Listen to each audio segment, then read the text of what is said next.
staircase to your right, which will exit onto Colton Road, the muster point for the inquiry. Please follow these instructions unless advised otherwise by a fire marshal, and if in doubt, follow the green emergency exit signs. Do take a moment to familiarise yourself with our hearing suite etiquette. This can be found on the hearing suite TV screens now.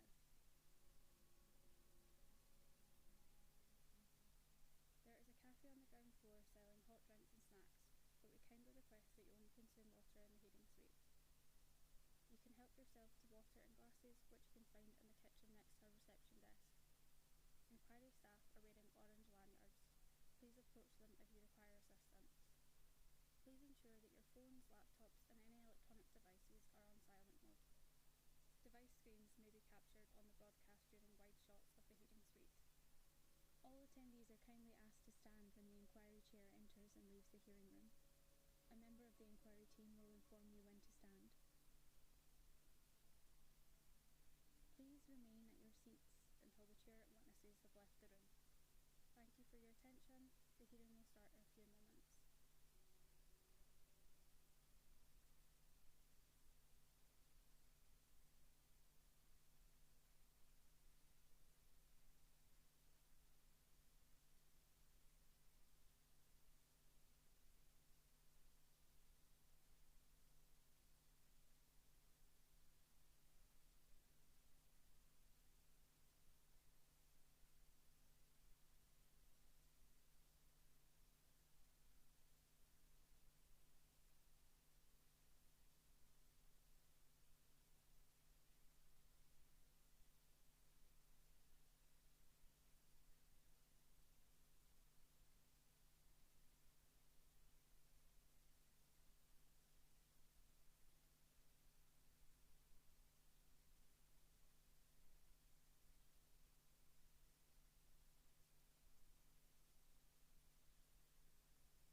Good morning, my lord.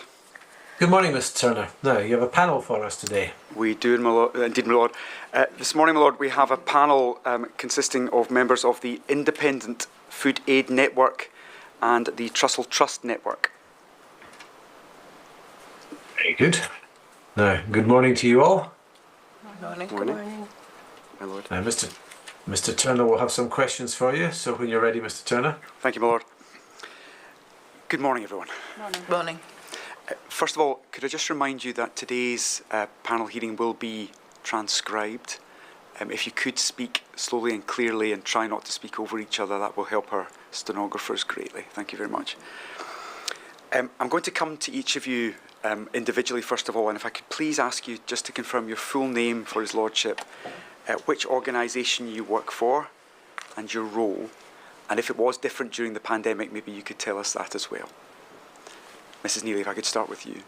I'm Kathleen Neely. I'm the CEO of West Lothian Food Bank. During COVID, I was just classed as a general manager. And yeah, that's me, West Lothian Food Bank. Thank you. So I'm Penny Morris. I'm currently the head of Scotland and Northern Ireland for Trussell as of June this year. And I joined Trussell as network lead in May 21. So this was at the end of the sort of second period of lockdown. So I wasn't working with Trussell throughout the majority of the pandemic. But as network lead, I'm responsible for managing a team of area managers who support our network in their work. And as head of Scotland, I oversee all of our work in Scotland. So today I can speak to what I've heard from our network in Scotland, of their experiences during the pandemic. And I can also refer back to some of the documentary evidence that's been provided by my colleagues. Thank you. Mrs. Leggett. I'm Joyce Leggett. I'm currently a volunteer at Kirkcaldy Food Bank, but I was chair of the food bank throughout the pandemic. Thank you. And Mr. Wainwright. My name's Oscar Wainwright. I'm a coordinator at Pollock Shields Community Food Point. Yeah. Thank you. You all participated in our roundtable discussion on the 24th of June 2024. A report of that roundtable discussion was produced and approved. Is that correct? Yes. Thank you. And my lord, the reference for that roundtable report is SCI WT 0621 number 1. Ms. Morris, in addition to that, your colleague Polly Jones provided a statement to the inquiry. And that statement, my lord, from Trussell Trust is SCI WT 0614 and again number 1. We're going to have a conversation this morning about some of the matters that were raised in the round table.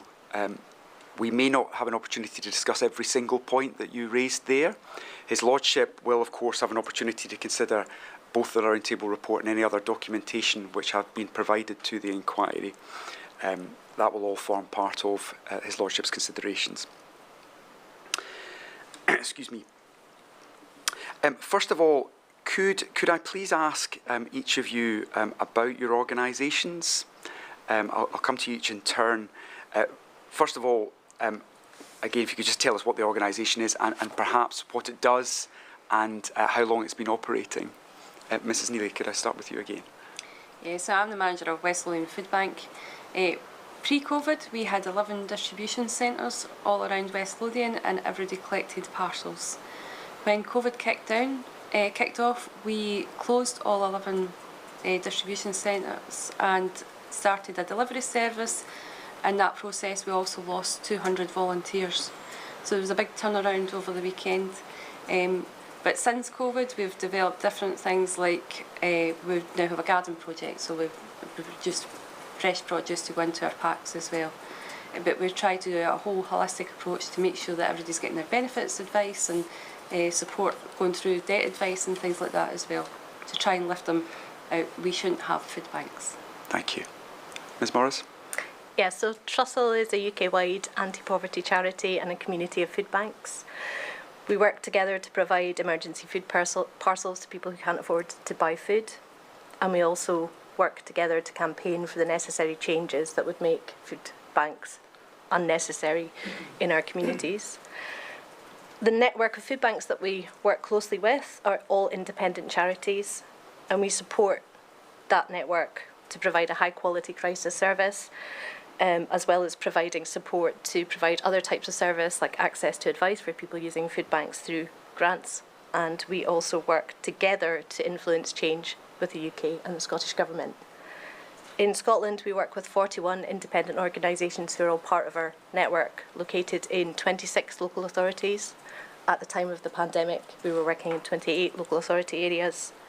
And our food banks distribute food from around about 144 distribution centres in those communities. And I think when people think about our food banks, they're probably thinking about the distribution centre rather than necessarily that organisation that runs those centres. Thank you. Mrs. Leggett. Kirkcaldy Food Bank is an independent food bank. It has been running for 10 years, and all our clients can self-refer. Prior to COVID, some had referral vouchers, but since COVID, they've nearly all self-referred. And we closed for 1 day during the pandemic, which was mainly to reorganise our distribution centres to keep everybody safe. And we have 5 distribution points across Kirkcaldy and Burnt Island. Thank you. And Mr. Wainwright. So Pollokshields Community Food Point is a food provision organisation in Pollokshields, which is in the south of Glasgow. It's a very ethnically diverse area of Glasgow. And I suppose maybe what makes us slightly different is that we opened in response to the pandemic. So we opened in April 2020 as a kind of emergency food centre. So we, until recently, we provide food for people at no cost for families. We've kind of varied our opening times, but throughout the kind of until 2022 we're open pretty much every day. And we're a mutual aid organisation, so that means for the first year of operating we weren't a SKIO, a charity. We're a mutual aid organisation umbrellaed by Southside Housing Association, which is a partner of ours. So that means that we try and empower people, try to treat people in a neighbourly way. That's how we describe it. We provide food for people, and we also provided lots of deliveries to people's houses for those who were shielding or felt like they were able to collect food during the pandemic. Thank you.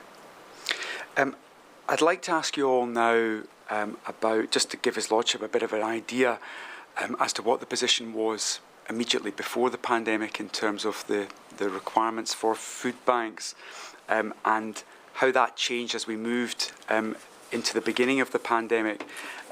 Ms. Morris, could I perhaps come to you first, just to give us that sort of baseline position? So maybe the easiest way to think about it is the level of referrals. So our food banks operate on a referral basis, and they capture and we collate data from all of our food banks on the referrals that they receive. And so we then have quite a strong understanding of the reasons that people are referred to food banks in our network. And we release these statistics twice yearly, so mid-year stats and then end-of-year stats, usually in May. And our data is collected through our referral system, and it allows us to understand trends from year to year in need in our communities. I think it's important to emphasise that food banks in our network exist to support people who can't buy food, not who can't access food, because they don't have enough money to be able to afford the essentials, which is why we undertake the important work that we do to change policy and ensure, particularly through avenues like social security, that people have the income that they need to be able to afford the essentials.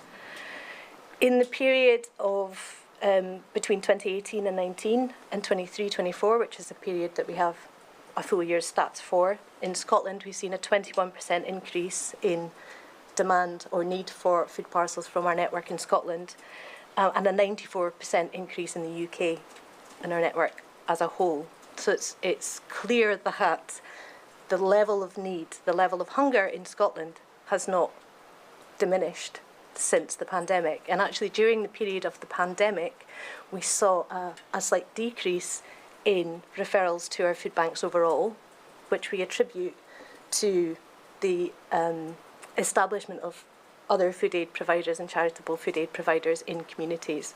But I think it's really important to recognise that, and certainly our Hunger in Scotland research tells us that around 17% of the population in Scotland are food insecure, and only 7% of that percentage of people, that population of people, are accessing charitable food aid. So where these organisations are set up in communities, they're only going to meet and are able to meet a proportion of the need that exists in Scotland for emergency food. Thank you. Mrs. Leggett, could you tell us your experiences? Yes, we had an average of about 1,000 food parcels being issued a month prior to March 2020.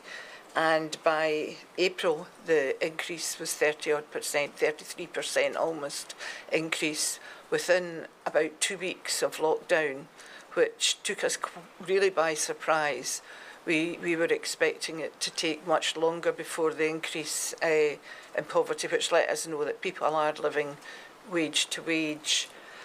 The increase was primarily in families and couples, which we attributed to single people maybe moving in with other people. Whether it was family or not, we don't know. But it was primarily families and couples who made up that increase. And that increase in demand continued throughout lockdown. And in fact, by the June of that year, we had a 62% increase from prior to lockdown in the increase in demand. And as I mentioned earlier, any referrals that we had from the statutory organisations, they had disappeared because people couldn't really access the statutory organisations for a referral forum. And we've always had a self-referral policy, so they were able to self-refer. Thank you. Could I ask, I'm hearing that obviously there were large increases at the beginning of the pandemic and that proceeded through. Were there any particular factors that were causing the need for the use of food banks during the pandemic? Mr. Wainwright, was there anything in particular that was causing that in your area? I think, there's lots of factors. I suppose that in Pollock Shields, I would say there's quite a large culture of what you might call insecure work, perhaps 0 hours contracts, perhaps even cash in hand work, and that's job security. I think at the start of the pandemic, this is based on kind of conversations I've had with people. People lost their jobs, people were insecure at the start of the pandemic. So I think that's one major reason, I think, that people were struggling to afford food. There are also people, obviously, who are shielding as well, I think, in particular, who couldn't access food, or their shielding packs perhaps weren't appropriate for them in terms of the products that were in them. For instance, over half of our folk, and at the start of 2021, and back earlier at the start of the pandemic, 51% of our people using our food point were Muslim, and we got a lot of feedback that the shielding packs weren't halal. So that meant that perhaps they were needing other help through other avenues, I think. Thank you. Mrs. Neely, did you have any experience of issues arising in the shielding packs? Yeah, sorry, I've got a real vendetta against the shielding packs. Please tell his lordship. I'm sure he would. I'm sure he'd be delighted to hear your vendetta. I just think that somebody didn't think them through, and there's a lot of experience in providing food packs in this country, especially through Trussell Trust, and all it would have taken was for somebody to pick up the phone and ask the question, what do you put in a pack? And the amount of people that said to me, I can't eat 2 kilos of porridge every week. The donations of porridge went through the roof because people just couldn't eat 2 kilos of porridge, and they were sending out single packs with a family catering pack of tomatoes. You just couldn't use it. There wasn't things in it to make sensible meals. Like when we put a food pack together, we put meat and potatoes and vegetables, all long life stuff, but we make sure that there's meals, and we make sure there's pasta and there's pasta sauce, we make sure there's rice and there's curry sauce. But we specifically put it together to be like that, and they were not like that. And I just think there's a learning curve there that they could have just picked up the phone and phoned Trussell, or even the food aid. Yeah. You've mentioned there the contents of the pack. Were there any other issues with the shielding pack in terms of how they were being delivered? So they were getting left on people's doorsteps. We were getting lots of calls saying, because we had to turn into a delivery service, but we were very specific that we would we would do the online referral, we would do it all on the phone. We would go to the door, we would chap the door, we would sit the food down, and then we would step back and wait for them to collect the food before we left. And we were getting phone calls to say that the food boxes were getting left on doors and animals were breaking into the boxes and scattering the food all over. And people were phoning us really upset that this food was getting wasted and it wasn't our food parcels. It was the shielding packs that were just getting left. People weren't even in that house because they had moved in with somebody else so that they could shield together. And to me that made sense, but there wasn't a way to even get through to the government some way to say actually that person's no longer there. And it was like weeks worth of food. It wasn't just like one box and the next week it still sat there. They wouldn't leave the next box. No, there was several boxes getting left. Thank you. Mr. Wainwright, you've mentioned the diversity that exists in public shields and some of the issues relating to that. Were there any other issues arising in relation to that in terms of people's access to money or anything?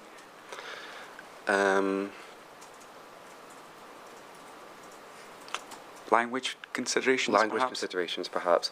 Yeah, that's right. I think people who don't speak English obviously have trouble navigating systems. So we did a lot of help trying to let people know if they were entitled to any benefits, if they had recourse to public funds. I think quite an interesting start that way, that we in a survey in January 2021, that 50% of our folk consider themselves, didn't consider themselves having recourse to public funds.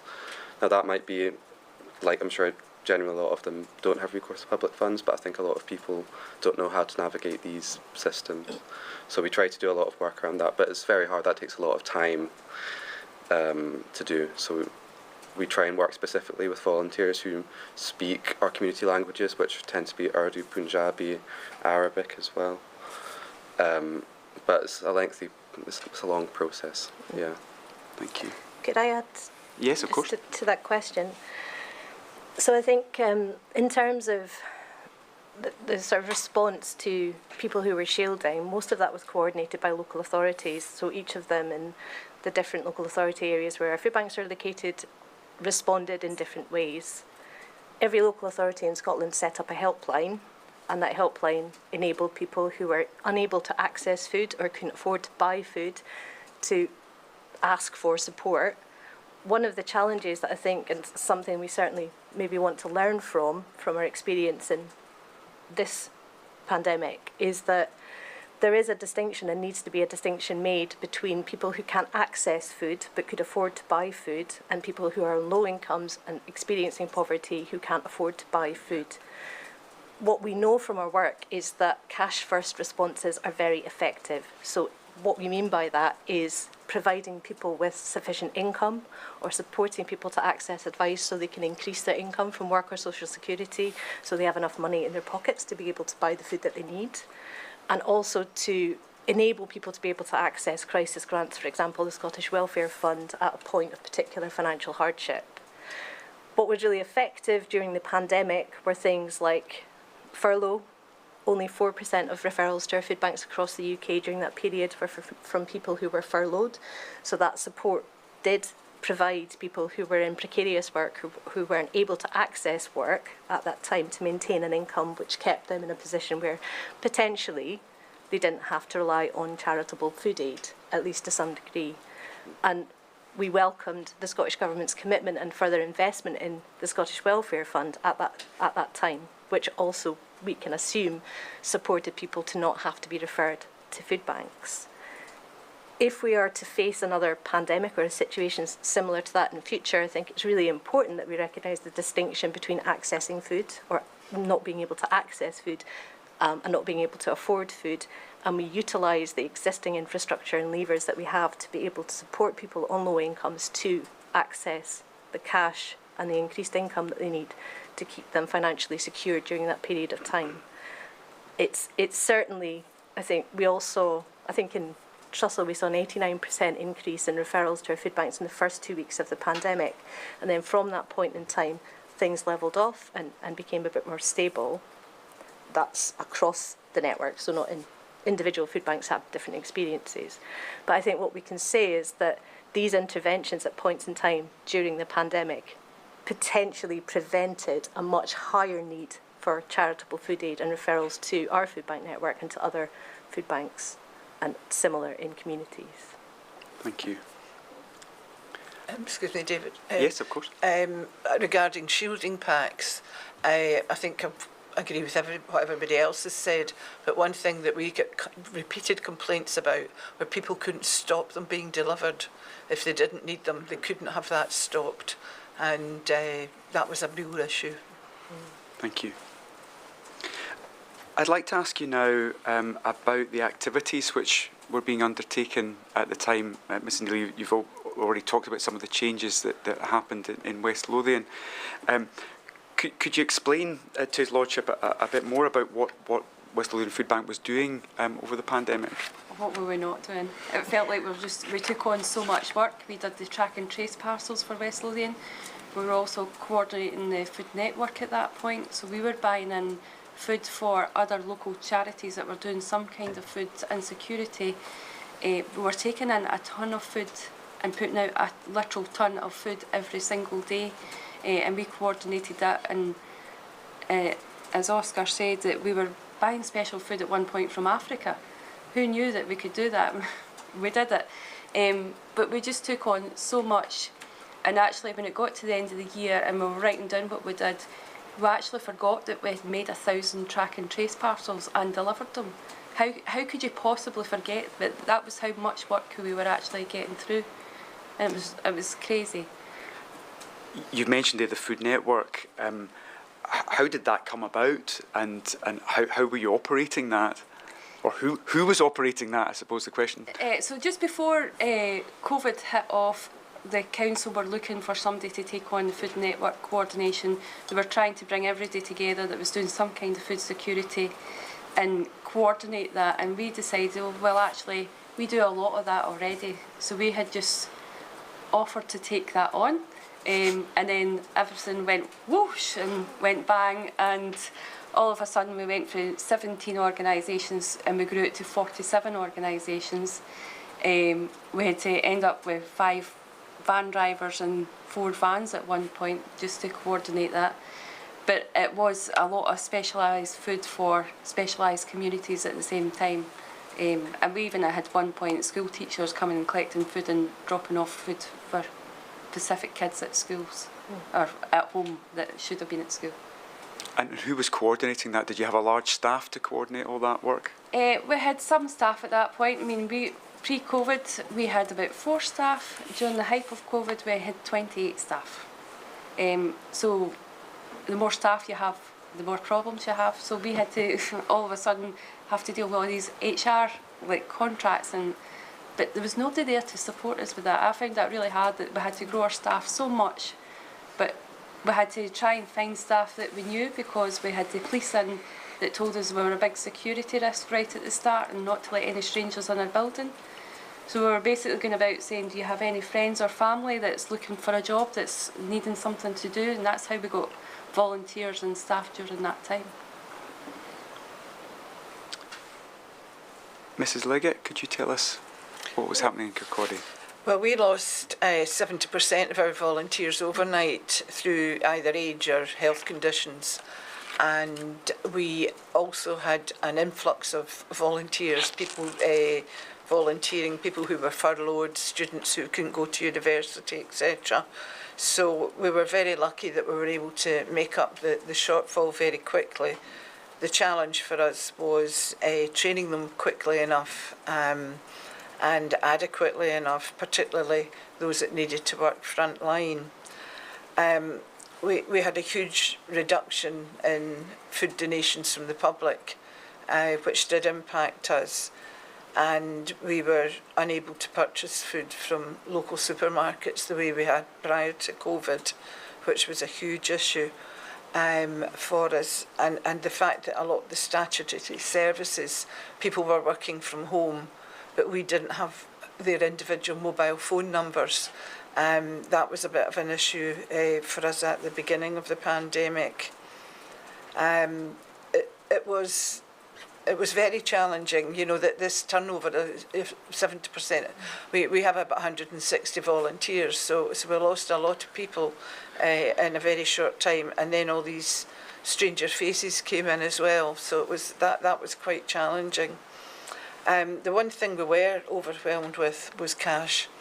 The cash donations that came in were incredible from individuals, from local companies, and we had plenty of money, but what we had a challenge with was purchasing food at the beginning.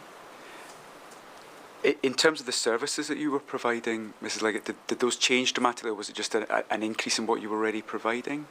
It was more an increase in what we were providing. We had a challenge because some people who were shielding were needing food parcels delivered, but we just did not have that capacity to do that. And it was to try and get other organisations who were functioning within Kirkcaldy. And we did that through Fife Voluntary Action. They had a core group of drivers who could collect food and deliver it to individual houses, plus people who had COVID. That was another issue as well.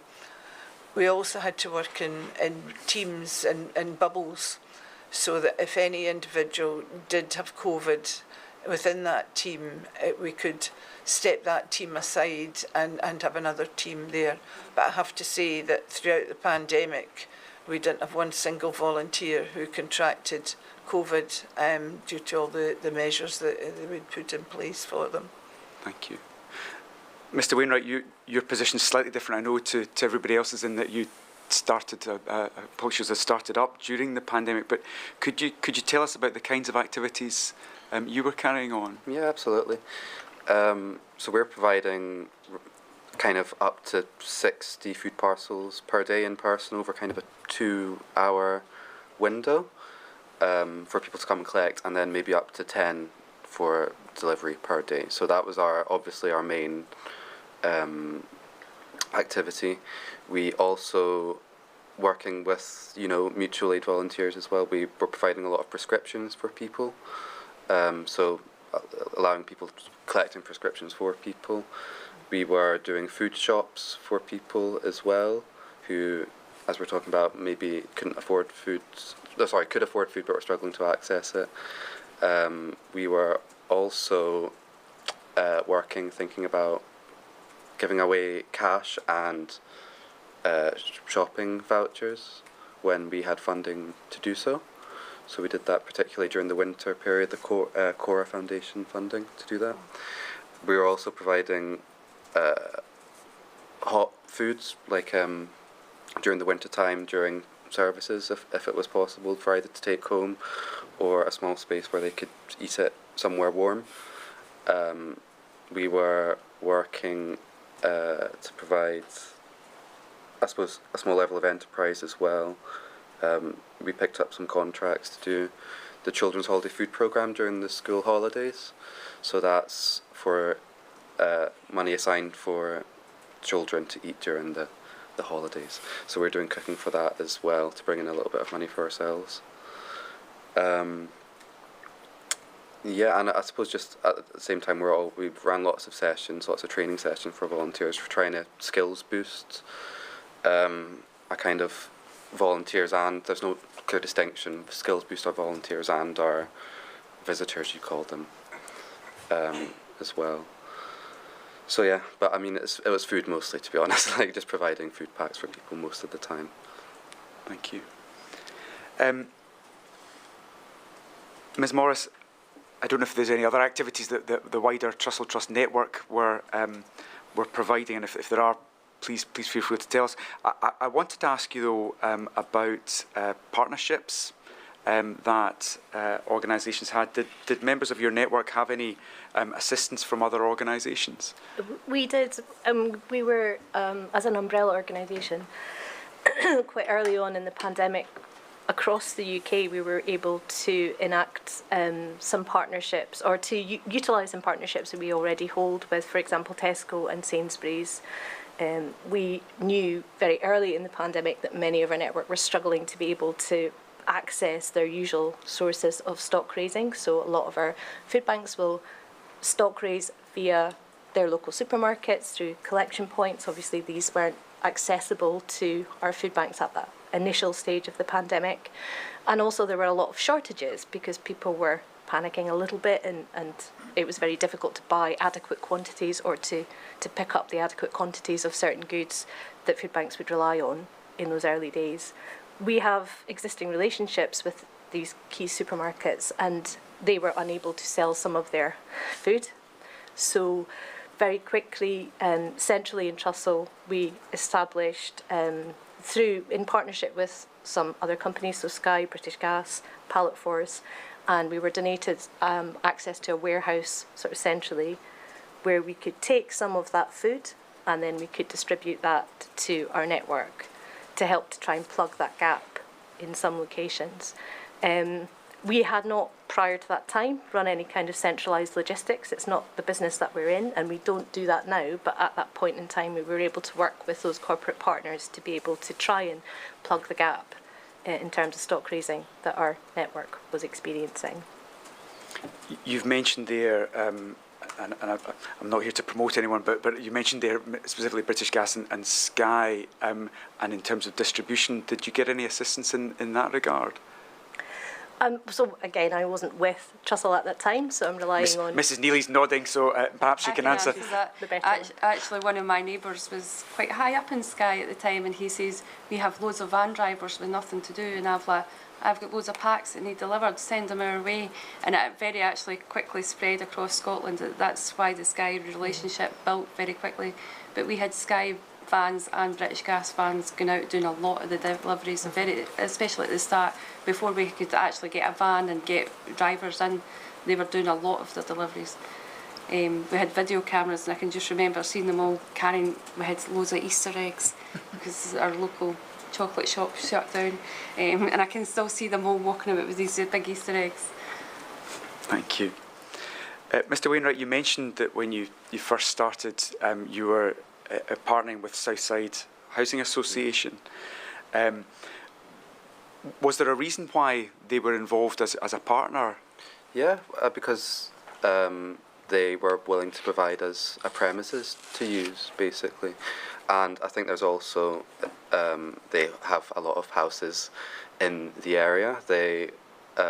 So we were able to work directly with them with some issues perhaps around fuel, what do you call it? Fuel meter payments, help with that. We can link in with some of their staff around welfare, community initiatives work as well. So it was just a very natural fit, and they were happy to provide us. They were very helpful with that. I think they saw that there would be issues for their residents, for the tenants, throughout the pandemic. So they were proactive about it, and we still work with them. We still use their premises. They were obviously proactive in terms of their own residents and the like.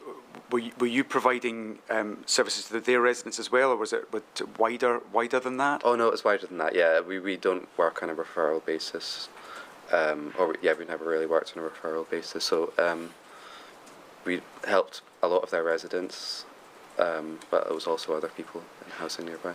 Did you notice any difference between the services available to residents and the services available to non-residents? The services available to residents. I mean, there are some small examples, like with I think there were some payments for prepayment fuel meters that were available to Southside Housing residents through their schemes. I'm not sure particularly. So we were able to help them get those fuel vouchers out, kind of on behalf of them almost. That's the only example I can think of. I suppose they also Southside Housing are very good about putting out information about signposting for help for their residents, so you could consider that help in a way as well. Thank you. I think we've touched upon it a number of times. We're talking about food, and of course the food banks, it's in the name. Food's obviously the primary thing that food banks do. I just wondered if there was anything else, both in terms of delivery of services, but also I suppose I'm conscious that we're obviously dealing with people, whether there was anything in that area that His Lordship might like to hear. Ms Norris, you're nodding at me. I'll come to you.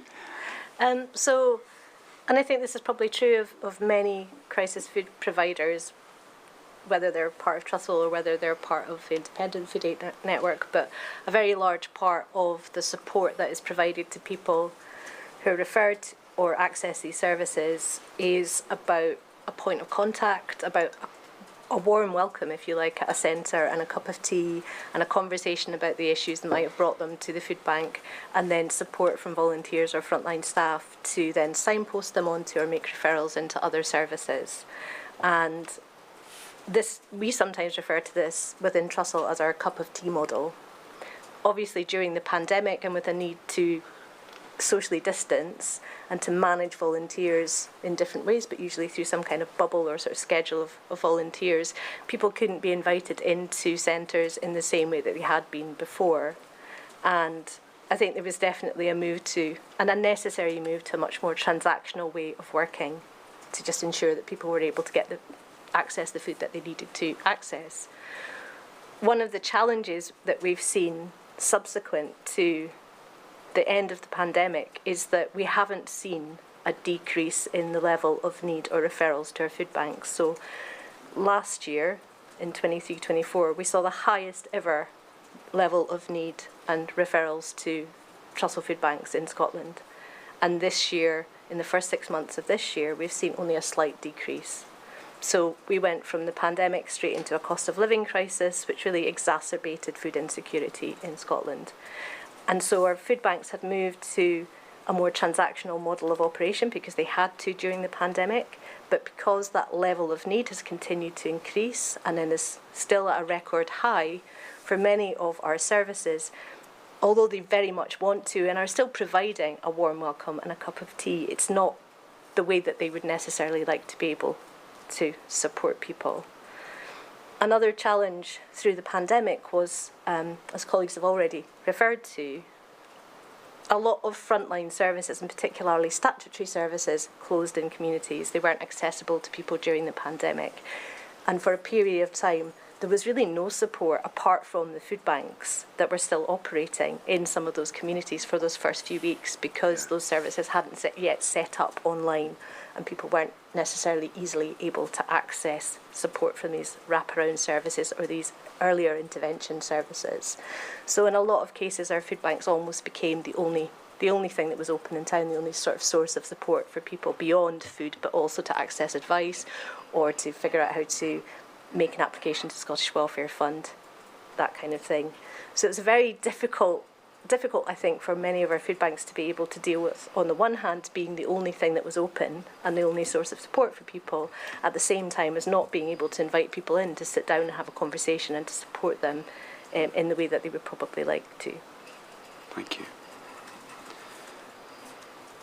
I'd like to ask you now about your staff and volunteers, and I suppose how the pandemic affected them and in how things might have changed during the pandemic. Mrs. Neely, could you perhaps tell us how staff operated during the pandemic at West Lothian? I think I'm quite a unique position. My husband works at the food bank as well. And at the start of COVID, my daughter was very quickly roped in, although she was still trying to do hires at the same time. I had to shield for the first 4 months because my immune system is rubbish. It's the only way to describe that. So we actually, in one sense, we were lucky that we could stay at a different end of the house. But I barely seen my husband for 4 months. I seen my daughter every day because she was sitting across the dining room table answering phone calls with me. For the staff and for the volunteers, we lost 200 volunteers when they made that announcement to Shield. We were very proactive in phoning the volunteers to ask how they were, if they needed anything and how we could support them. But a lot of them actually volunteer because they want to get out and about and support people and they're lonely, so it took a long time to phone all the volunteers. But I still don't think we've come off the back of that. I think the staff that are still there are still struggling. The volunteers that have come back are still struggling with what happened to them. And I don't think we've seen the back yet. I still feel like we've came out of COVID, we've went into a cost of living crisis, and we're on the edge of burnout for a lot of the staff and volunteers. You mentioned being opposite ends of the house from your husband. Were there any separations in terms of your staff when they were operating? So we ended up at that time in 3 different warehouses. So we were very specific about who was in what warehouse, so that we could still operate if, like, sorry, I've forgotten the name, saying about the bubbles. So we were very specific about what warehouse, and we had emergency food parcels in different buildings as well, in case we had to shut down our warehouse. But and were you and your husband in the same bubble? no, we were not, because I was the general manager at the time and he was the warehouse manager, so we were not in the same bubble. How were you feeling at the time, Mrs. Neely? Busy. Both me and my daughter were on the phone for 10 to 12 hours a day, and it was 5 or 6 days, and he was in the warehouse for 10 to 12 hours a day for 5 or 6 days, and then on the 6th or 7th day he stood in a queue at the supermarket to get food for us. So I'm not saying that other people didn't work hard, because I know they did work hard, but other people got access to a supermarket early in the day or late at night, where we didn't. We had to go and queue at the weekend and wait, or he had to do that because I wasn't allowed out. But he went to the supermarket for hours at the weekend. You've mentioned other people there, Mrs. Neely. Did you have any particular feelings towards other people at that time? You can be honest here. I was very upset with people on furlough, because I felt like people kept phoning me, especially friends of friends, saying, "Oh, I've decorated my bathroom, I've decorated my garden, I've done up my garden." I'm like, well, that's great for you. Like, we're working 10 or 12 hours every day and we're just struggling to survive. And actually, after the first couple of weeks, my daughter and I suddenly realised that we were having sore heads every day, and we would just put it down to stress, but actually we very quickly realised that we weren't eating or drinking all day, so we had to set an alarm on our phone every day to eat lunch and stop answering phones. But I got very upset, and I was like, oh, if one more person tells me they've decorated their bathroom, I'm just going to crack. Because that's what it just felt like. Pictures on Facebook constantly. I've done my bathroom, I've done my garden, I've decorated this. And yeah, I got very frustrated with that. Thank you. Mrs. Leggett, could you tell us about your experience? Yeah, well, when we lost, as I say, 70% of our older and medically advised volunteers at the beginning of the lockdown, we didn't get a lot of them back, which was very, very unfortunate, really. But some of the older ladies, because they were in the house for 4 or 5 months, they lost mobility, they lost confidence in coming out, and just didn't feel confident to come back to the food bank. They were also afraid of their own health. We had a huge problem in acquiring face masks and adequate hand gel, etc. for our volunteers. We were scrabbling around, ordering bits and pieces from various sources. Amazon was a great source, I have to say, for the face masks, but it was an expense as a small independent food bank that we could have done without. Our money normally comes in and is spent on food, because we have no overheads other than the rental of the buildings that we have. All our we're completely 100% volunteer led, the food bank. I would think one of the other things was with working in the bubbles, we're in, well, the food bank, the branch of it that I volunteer in is a porta cabin, so it's very, very difficult to shield in a porta cabin, and we had to, we bought shields to try and keep the clients at one side of the shield and the volunteers at the other, but we had to keep clients outside the building, which is not nice for people that are queuing there and anybody that was passing knew they were waiting for food bank and for food. And that still, to an extent, is the situation today, where previously we were able to ask people if they would, we offered people a choice of food, whether they would want beans or peas or whatever. But with COVID, we had to give them pre-made up packs, and that choice was taken away. And again, I think, as everybody else has mentioned, that the numbers, we went straight from a pandemic into a cost of living crisis. And I would agree, it's only in the last 6 months or so that we're beginning to see a reduction in demand. And it has been a challenge. We lost a lot of volunteers. The volunteers that are still there have had it enough. They've burnt out now. You know, they've gone right through the pandemic, the cost of living crisis, and we're losing a fair number of volunteers at the moment that we've had for 10 years. You've spoken there, Mrs. Liggett, about losing volunteers in huge numbers during the pandemic. Did you get any backfill? Was there anyone volunteering extra during the pandemic? Well, as I said earlier, people on furlough, complete contrast to yourself, we had a huge number of people on furlough who stepped forward. And I think because Kirkcaldy Food Bank, it's in the town, it's a small independent food bank, there's a sort of local ownership of it. So we had students, we were very lucky. Our food normally gets taken from our main centre to our other distribution points, other 4 distribution points, by Fife Council's community payback team. But they were all stepped down during the pandemic, but all their supervisors volunteered to go in and continue that. And again, I think, as other people have said, British Gas and Exxon from Westmoreland locally, they volunteered to help with vans delivering as well. You've mentioned there the council supervisors being involved with the food bank during the pandemic. Has that had any lasting effect with your work with the council? Our council, well, fortunately, a number of the Fife Council welfare team who were furloughed or working from home came frontline to volunteer with us, and they realised then that they had to see clients. This is where they were sitting.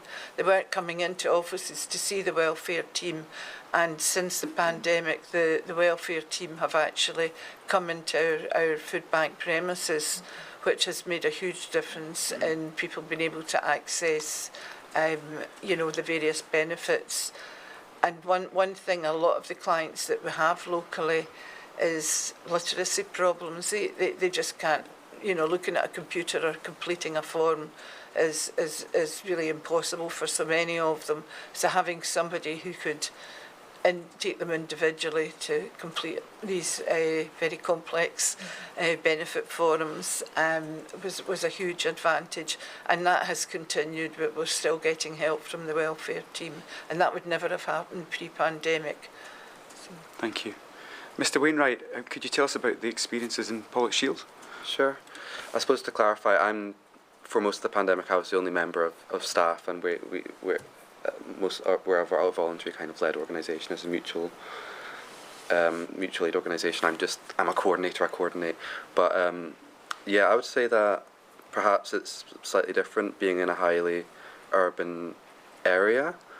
We didn't have any issues finding volunteers kind of at any point during the pandemic. I think people are wanting to get out the house and do something. I think people felt board, so we never had any issues with that. I think a lot of our volunteers and staff quite enjoyed it, I would say, meeting people. I think, you can live in an area like Pollokshields and you maybe don't see all of Pollokshields. I think that's part of living in a highly kind of diverse area as well. So it's nice for people to get to know the area a little bit better.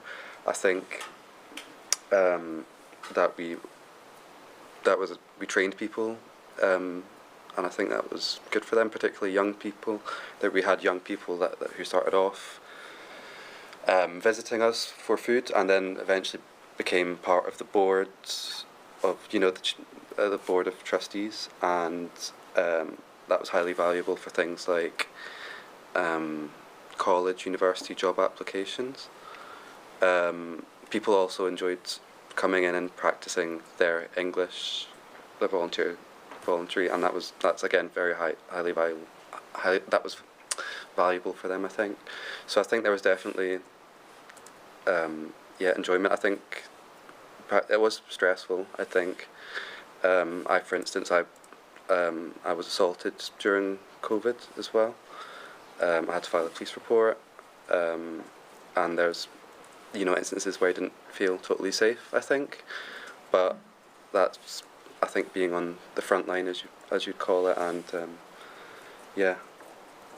I think it was a mix a lot of the time, but I really enjoyed it a lot of the time, and I think a lot of our volunteers did as well, so I just want to kind of have that noted as well. Yeah. Thank you. Ms. Morris, before I leave staff, is there anything you want to add to these experiences, just from the network's perspective? Yeah, I mean, so our network of food banks across the UK, some of them are quite small and volunteer-led, and then we have other organisations that have bigger staff teams, and then we have kind of everything in between. But our food banks couldn't operate without the volunteers that do a lot of the work of those organisations, and there are about 36,000 odd volunteers that support the work of our food banks across the UK. When the pandemic began, I think we found that about 40% of our volunteers were aged over 65 and 70% were over 55. So quite a number of our volunteers obviously had to shield or were more cautious or concerned about their health and being able to go back into the food banks and continue to do their vital volunteering work. We did see a bit of a surge, and this is across the network, so again, food bank by food bank, the experience will be a bit different, but we did see a bit of a surge of new volunteers joining the organisations during the pandemic, so people who were furloughed or looking for other ways to be helpful in their communities. And a lot of those volunteers have stayed with our network and with our food banks, so we have had a bit of a sort of generational shift, if you like. But the flip side of that has been that a lot of volunteers with a great deal of experience and knowledge of their communities haven't then come back to the food banks. So there has been a bit of maybe a sort of lessening of confidence in some food banks and some organisations in terms of what they know about their communities, how they can support people who come through their doors and help them to be signposted or referred to the other services in the areas that can support them. And I think there's definitely been quite an obvious toll, particularly for our project managers and members of staff who are the individuals who had to carry really the operational decision making day after day in the face of ever-changing guidance and struggling to access stock and struggling with increased numbers of people using their services and more sort of complexity of people coming to services with complex needs, and that's continued post the pandemic through the cost of living crisis. So where we would obviously naturally expect that at periods of time, after someone has done a number of years' work with their organisation, they might want to move on, I would say from my experience, definitely over the last couple of years, we've seen quite a few key members of staff in those organisations who would have led the work of those organisations just coming to the end of what they can give and moving on from their organisations or taking retirement. And as I said, there are new people coming in and new trustees coming in, new members of staff coming in with new skills and a bit of revived energy, but there's always a bit of a loss when you lose all of that experience. So it's definitely clear to me that a lot of people who work through the pandemic and then straight into the cost of living crisis, there has been a toll on their well-being and their mental health and their resilience. And I think another thing that, actually it was something that Kathleen said at a round table that I think is really important, is if we have to deal as a society with something like a pandemic and lockdowns again, understanding how we support the well-being of people who are key workers or frontline staff from the start and then after is really essential and really important if we want to ensure there's resilience in our frontline services. Thank you. Could I add something? Of course. That I think during the pandemic, they forgot that volunteers at food banks were frontline staff. I mean, we heard about all the support for obviously the NHS, police, fire services, but these volunteers were equally important, and they felt that they were missed out. They were quite far down the pecking order for vaccines. They had to wait until their age group and so on and so forth once vaccines came in. And, you know, we were having to ask our volunteers to do, well, they were themselves, they were quite happy to do it. They were doing LFT testing prior to every shift. You know, and that's a commitment that they made, which I don't think was recognised, that volunteers should be treated as much as the statutory services that have to work frontline. Thank you. Can I also add, David, that with the vaccines, I thought we were very far down the pecking order to get a vaccine, whereas other organisations that weren't frontline facing were getting their vaccines before us, and it didn't seem to make sense to me. We all had to wait to our age group. Why some people were getting and some people were not. And was that universal, or did anyone have any different experiences in that? We did have an allocation of vaccines. I can't remember how that was arranged. It was through a trustee, but we did have an allocation of vaccines fairly. So I got mine before my age group, and we had, I think, maybe 12 or 20 volunteers that were given access to vaccines early, and that was very helpful to us to continue operating. Thank you. I'm going to move on. I'm conscious that time ticks by. I'd like to talk to you about changes to services that were available, I suppose, at the time, and your ways of operating. Mr. Wainwright, you've talked about the fact that the Pulse Shield set up at the beginning of the pandemic. I wonder if you could tell us why that was. Were there any particular changes to food provision in your area at the time? I think we couldn't see. Yeah, we couldn't. I suppose it was through. Who was providing food before Pulse Shield? Was there anybody providing food bank provision in the area? You know what? I'm not 100% sure on that. Can I leave that? That's fine. Moment? Sorry, thank you. And Ms. Morris, you talked about withdrawal of services from local authorities and the like. Could you tell us about that? So I think just obviously when everyone went into lockdown, that included a lot of frontline or front-facing services. So, for example, advice providers in communities like local cabs or council provided advice provision that wasn't available to people at a point in time where a lot of people were worried about how they were going to maintain their income, or people who were experiencing financial crisis really could have needed that support, but necessarily those services had to close down. Other referrers to food banks in our network and sort of key referrers include social work, mental health services. You know, there are a variety of services that just weren't as present within those communities at that point in time as they would normally be. But our food banks were able to reopen very quickly and repurpose to get food out of the door as they were required to. And so they became, in a lot of respects, a sort of de facto referrer to other services that people couldn't access in the same way. We think about, even after the point where a lot of these services maybe moved online, quite a few of the people that our food bank support, being destitute, living in poverty, don't necessarily have easy access to things like the internet. So being able to access services online is not a given for people in the communities that our food banks really support.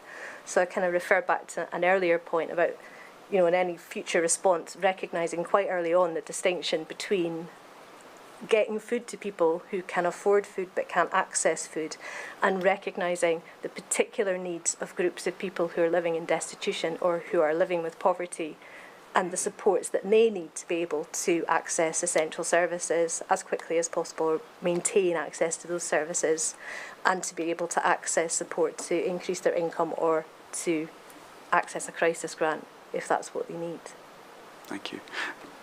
Mrs. Neely, Ms. Morris referred there to referrals. Was there any changes in the way that referrals worked at West Lothian? We were very unique. I feel like I've said that a few times. We changed our process completely to online referrals, and because there was a a lack of advice service or easy to access advice service, we actually put everybody through the advice shop or citizens advice to make sure that they got their benefit check, to make sure that they were referred to the welfare fund before they got to us, because at the end of the day they need the money. We're a sticky plaster, so they were getting all that work done in the background, but we were providing the food parcel while they were waiting for that work to happen. So we changed our system completely. You've mentioned two referral partners there. How many were you dealing with beforehand? 157. So you went from 157 to 2? Yep. Pretty much overnight, and every time I say that in the Trussell system they go, what? And I went, but yeah, it works, because the long term for the person, it's much better for them, because they get access to their benefits, and that's what they need, and they need to learn. So once they've got all their benefits, we can help them with budgeting, but they need to have that money first. Thank you. Mrs. Leggett, you told us about the quick increase at the beginning of the pandemic. Did you require it to adapt equally as quickly? Absolutely. We had to reconfigure all our premises to ensure that they were safe for our volunteers to work in, so that nobody was overlapping and they were working in small groups. The one other thing was, I think, the huge increase in the family parcels that I mentioned earlier. And, you know, we had a number of families who would come in and say, our family parcel was designed to last 3 days.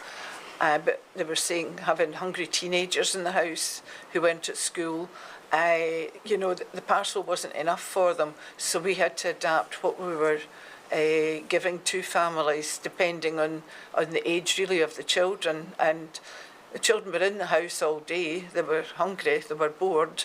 They just wanted to eat, so it was a vicious circle, really, with that. And in the areas that we tend to be positioned in, we're in the local, well, probably the poorest parts of Kirkcaldy, and, you know, for all there was availability in the local schools, the children didn't take that up at all. The parents didn't send the children over to the school to get any help with food at all, so they were just relying on the food bank. Thank you. I'd like to talk to you about, one of the most important things, I suppose, is access to food during the pandemic. Mrs. Neely, you indicated at one point you're putting out a ton of food a day. Could you tell us how you managed to source that? Once we get through, the fresh food we had a supplier for that, it was fine, but initially one of the problems we had was getting tin potatoes. I remember going into the supermarket and I had talked to the manager and they said I could buy 24 tins of tin potatoes, and I actually thought I was going to get lynched. Everybody was standing in outrage that I had 2 trays of potatoes, and I'm like, I work at the food bank, and they're like, no, you can't get them. We then convinced the supermarket to get us a pallet of potatoes, and we had to go down when it was dark one night to load the back of the van with a pallet of potatoes, and I can only imagine that's what you feel like when you're robbing a bank, because I felt as if I was stealing from them. It was horrible, but we desperately needed them. But actually, for the first time ever in the food bank, we had money to spend, and we just couldn't spend it because nobody would give us the amount of food that we actually need. And I actually found that more stressful than scraping past all the time. So we had a development worker at that point that kept saying, you need to spend more money, but I'm standing there going, but nobody will sell me the food. We need the food. I found that really stressful. Thank you. Mr. Wainwright, did you have any difficulties accessing food? I think at certain points, yeah. I suppose what about Pollock Shields is that there's obviously strong ethnic minorities and a really strong culture of cooking as well. So people were looking for staples and fresh food, mainly to kind of cook with. No, we had various different suppliers, a local greengrocer and a kind of online supermarket that was selling us wholesale prices on food. And then obviously we had income donations from the public specifically. Yeah, at several points. I think it's more just it was. I'm not sure of the particular issues, but sometimes orders didn't always work, particularly online with our supplier. I think it was tricky for supermarkets in general. Thank you. Mrs. Leggett, could you tell us about your experience? Yes, I mean, we normally spent about £10,000 a month in between two local supermarkets during the pandemic, prior to it. And all of a sudden, I think, as you've mentioned, with plenty of money, but we were restricted to the 3 tins of everything that the public were. And at first, one of the supermarkets in particular just stopped supplying anything to us. The other one was unable to do it, and where the manager was very, very supportive. The overall system of the tills in that particular supermarket wouldn't let him to override it to give us the amount of food that it required. I have to say that only lasted a few days. Interventions from senior politicians certainly had a good effect there. We had a lot of donations of food, though, from local businesses that had to close down, hotels, restaurants. They were cooking meals, or they were handing in food to us as well, which was really, really useful. But it was quite a problem. And similarly, we were at the back of Aldi at night collecting stuff in crates and feeling like criminals. And I mean, thank goodness they gave us the food and the things we needed, but you do feel a bit sort of dodgy doing things like that. So, but that's what we had to do to get food in the first few weeks of the pandemic. We also had to contact a local wholesaler who had never ever sold to an individual, which is what we were classed as. And I mean, they were very, very good at giving us what they had, but it was a different business. And again, their delivery system and our accommodation to get stuff delivered in pallets, we then had volunteers had to ferry tins of things from the street into the venue, which was very, very, it was hard work. It's hard work. And we were talking March, April, there wasn't the best of weather then. The nice weather came later. Sorry, I also forgot to mention as well Fair Share and Neighbourly, which are kind of surplus food providers as well. I'm sure we're all familiar with them. So we collect food often from them. We still do. We're not technically a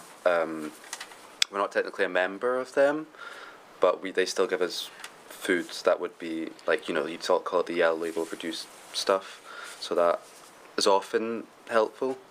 It's often quite odd stuff. Sometimes it's not incredibly helpful, like lots of like Christmas, like stuffing that you put in your, I don't know, yeah, that in like, the summertime or whatever, or mince pies in like September, So that's another source of food for us. That's been a major source of food really since we started opening. Yeah. Thank you. Again, Ms. Morris, is there anything else you'd like to add in terms of your network's experience? I mean, not a great deal more than I've already said. We were able to, because of the relationships we held with some of the major supermarkets, we were able to help them, particularly Tesco, to take some of the food that they weren't necessarily able to sell in the very early days of the first lockdown and sort of set up distribution of some of that across our network. But it was a drop in the bucket. It wasn't necessarily meeting the needs in every single one of our food banks at that point of time. Just reflecting on what colleagues have said already, there was a point of time when access to food through the supermarkets, which is a main sort of source of stock for most of our food banks, where that was really, really difficult. And then once the supermarkets began to open up again, it did become a little easier, but I don't think that we've really seen the level of donations that our food banks would have once seen coming through to them through those supermarket points or in other ways. I don't think we've ever really seen that come back to the levels that we would like to see. So sort of donations have stayed about the same through the pandemic and the cost of living crisis, where demand has increased, so they haven't kept pace with each other. And then into this year, we're seeing levels of donations begin to tail off or drop off a little bit, whilst we still see record levels of need across our network. So I think something has certainly happened through the pandemic into the cost of living crisis, and potentially was a little bit exacerbated by what happened during the pandemic and lockdowns, where that really key source of food has become a little bit less reliable in terms of what our food banks are seeing. Thank you. Sorry, I also want to add, I forgot one more thing. Another source of food for us was local growing projects and allotments. So we get often a lot of very good quality throughout the kind of good months from local projects and local parks, like Plant Grow Share, in Bellahouston, Other Grows in Pollock Park, like local allotments. They're quite well organised, and we tended to get a lot of really good locally grown foods from them. I think that's something quite positive for us. Thank you. You've obviously all been doing lots of things during lockdown and during the pandemic at a time when things were difficult and there were a lot of restrictions around. I'd like to ask about those restrictions, and in particular the guidance that was being issued at the time.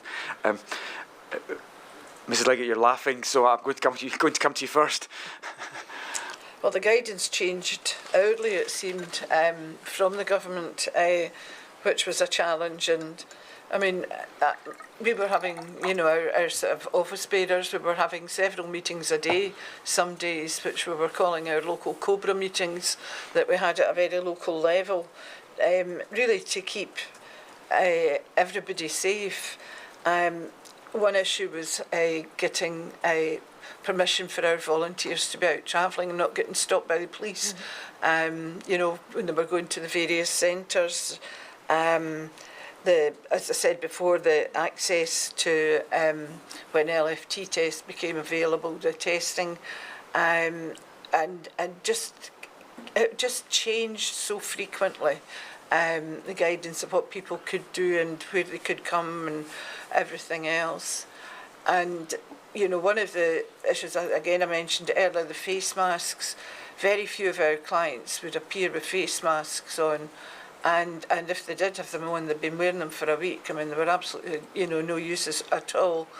And we had an awful lot of clients who would come who didn't believe in pandemics and all the rest of it, and there would be issues trying to say to them, well, I'm sorry, if you don't put this face mask on, you're not getting any food, which didn't go down too well with some of them. But, the way we got round it was saying, well, you might not believe it, but can you protect our volunteers? So that didn't come to blows or anything like it. But the guidance was certainly, it was confusing, and it was changing all the time, which was not helpful at all. Yeah, thank you. Mrs. Neely, do you think there's any way that could have been improved? Yeah, definitely. I stopped watching the news for my mental health. But we were getting the guidance, and it was, as said, it was hourly, daily, and it was 20 pages long. We were so busy we didn't have time to do it. All they had to do was put at the top of it, this is what's changed since the last time. And actually, a wee summary, the new phrase is one pager. If we could have just had a one pager summary at the start saying, this is what's changed, it would have made so much of a difference. Mr. Wainwright, did you find the guidance helpful? Sometimes, I think. We had a risk assessment that we're updating very regularly, and we do classes. We are an emergency food organisation, so we deliver what we can, and we're as safe as we can. We follow guidance, but I think there was also a level of, and I don't mean it in the kind of modern political way, but of common sense, obviously, that you follow. We didn't have any issue kind of accessing PPE. We were good, and we enforced it the best we can in our space. We actually adapted with Southside Housing, the space we adapted to make more to make it COVID's better. So it was initially 2 rooms, and they just knocked it into one big room to, I don't know what the technical term is, get more air into the room or whatever. So so we worked with partners, and we were supported by Southside Housing to work with guidance as well. Could I add just a comment? So from Trussell's perspective, so centrally speaking, I think we were very pleased to have been invited to meet with civil servants at the Scottish Government quite regularly. So these are civil servants in the Tackling Food Insecurity team at the Scottish Government. We, alongside colleagues from IFAN, the Independent Food Aid Network, and from FareShare, held regular meetings with Scottish Government civil servants throughout the pandemic, and actually these meetings continued for a period of time afterwards as well. And whilst very much appreciating that the quantity of information that was coming out to food banks on a daily basis probably wasn't very helpful, we were at least able to feed in and provide some insight into what types of guidance would be helpful, and we were asked to provide a bit of an opinion and to provide some guidance there. Quite often some of those conversations were relatively informal, so it wasn't a big sit-down meeting, but a phone call would be made just to double-check something before it went out as guidance to network or any of our networks. So there was at least an interest and an understanding that we could provide some insights in that space. I appreciate, though, for a lot of people on the ground, the information, the quantity of information that was coming out every day was just an awful lot to try and digest. Thank you. Can I just say that Janie Godley was the best source of information. Her news bites every day were certainly helpful. They give you the basics. Thank you. I'm going to come on now to ask you some questions about funding. You've all mentioned some funding points as we went through, but if I could pick up one or two matters. Mr. Wainwright, how did you find the pace of the delivery of funding? The pace of delivery of funding. I mean, our situation was perhaps a bit different to others, is that we were given a lot of money at the start of the pandemic. So that set us for a kind of over a year of being able to operate. And then I suppose the funding that we're seeking was kind of also to do with a cash first approach as well. So in the winter time always kind of speeds up. You get more money to do things like, so the Cora Foundation in particular provided us with cash literally to give to our people, our visitors. So yeah, it always tends that, you know, donations tend to go up in the winter time, I find, from the public as well. A lot of people's, I think, winter fuel payments, so people from the public who received winter fuel payments, some people, I think quite a lot of people tended to donate that to us. Pace of initial pace. You said that you've indicated to His Lordship that Policy was set up at the beginning of the pandemic. Yeah. How quickly was it able to set up? I think we opened, well, I think our first opening was like the 2nd or 3rd of April or something like that. So I don't know, when did we go into lockdown? Like the 23rd. 27th. What's that? That's within a week or 2 weeks, really, isn't it? So we're able to operate like that. So yeah, I think we applied for funding and then it was approved like a couple of days after, and then we opened like 2 or 3 days after. I think it was, yeah, there was an emergency response, and that's why we were able to open so quick. Yeah. Thank you. Mrs. Neely, you've indicated you had lots of money, couldn't spend it. Administratively, did you have any issues in terms of dealing with that? One of the big surprises that we came across was that all of a sudden we had to be audited because we just grew so massively. And nobody even at the point had said, oh, actually, you've grew so massively, here's some money for an audit. That came as a big surprise the first time we got an audit bill of £20,000. Like, we did not have the money to pay for that. I mean, it was just a big surprise. Like, we just grew so big, so quickly. And I feel like we'd done that to respond, but there was no backup from, like, the council kept just saying, can you do this, can you do that? And we were taking on and adding more things and more things. But actually, it's all the other things, the HR, it's the accounts, it's everything else that's on the background of that we're scrambling to try and put into place. Thank you. Mrs. Leggett, how was Kirkcaldy? Yes, we were the same. We were overwhelmed with cash donations. We got grant funding here, there and everywhere. You know, the public the donations we got from the public were phenomenal. Our poor treasurer was used to working with a bank balance of about 8,000, and it went up to about 100,000 within weeks. And yeah, again, she was a volunteer. So she had just taken on the role of treasurer at our AGM in the March, so she was regretting that very quickly, I can tell you. But the cash donations were so generous, but like everybody said, we just couldn't spend them. Although I have to say that has sustained us ever since. But we're back down to our previous sort of level of cash donations. The grant funding that we had previously from various sources just isn't available at the moment. The public donations, both food and the supermarket trolleys, and cash donations. And I think, as you've mentioned, the winter fuel allowance, there are so many people now who are not getting their winter fuel allowance, and that will be a significant impact to the food bank over this winter. Thank you. Ms Morrissey, you've obviously talked about Trussell Trust's cash first approach and a number of financial matters.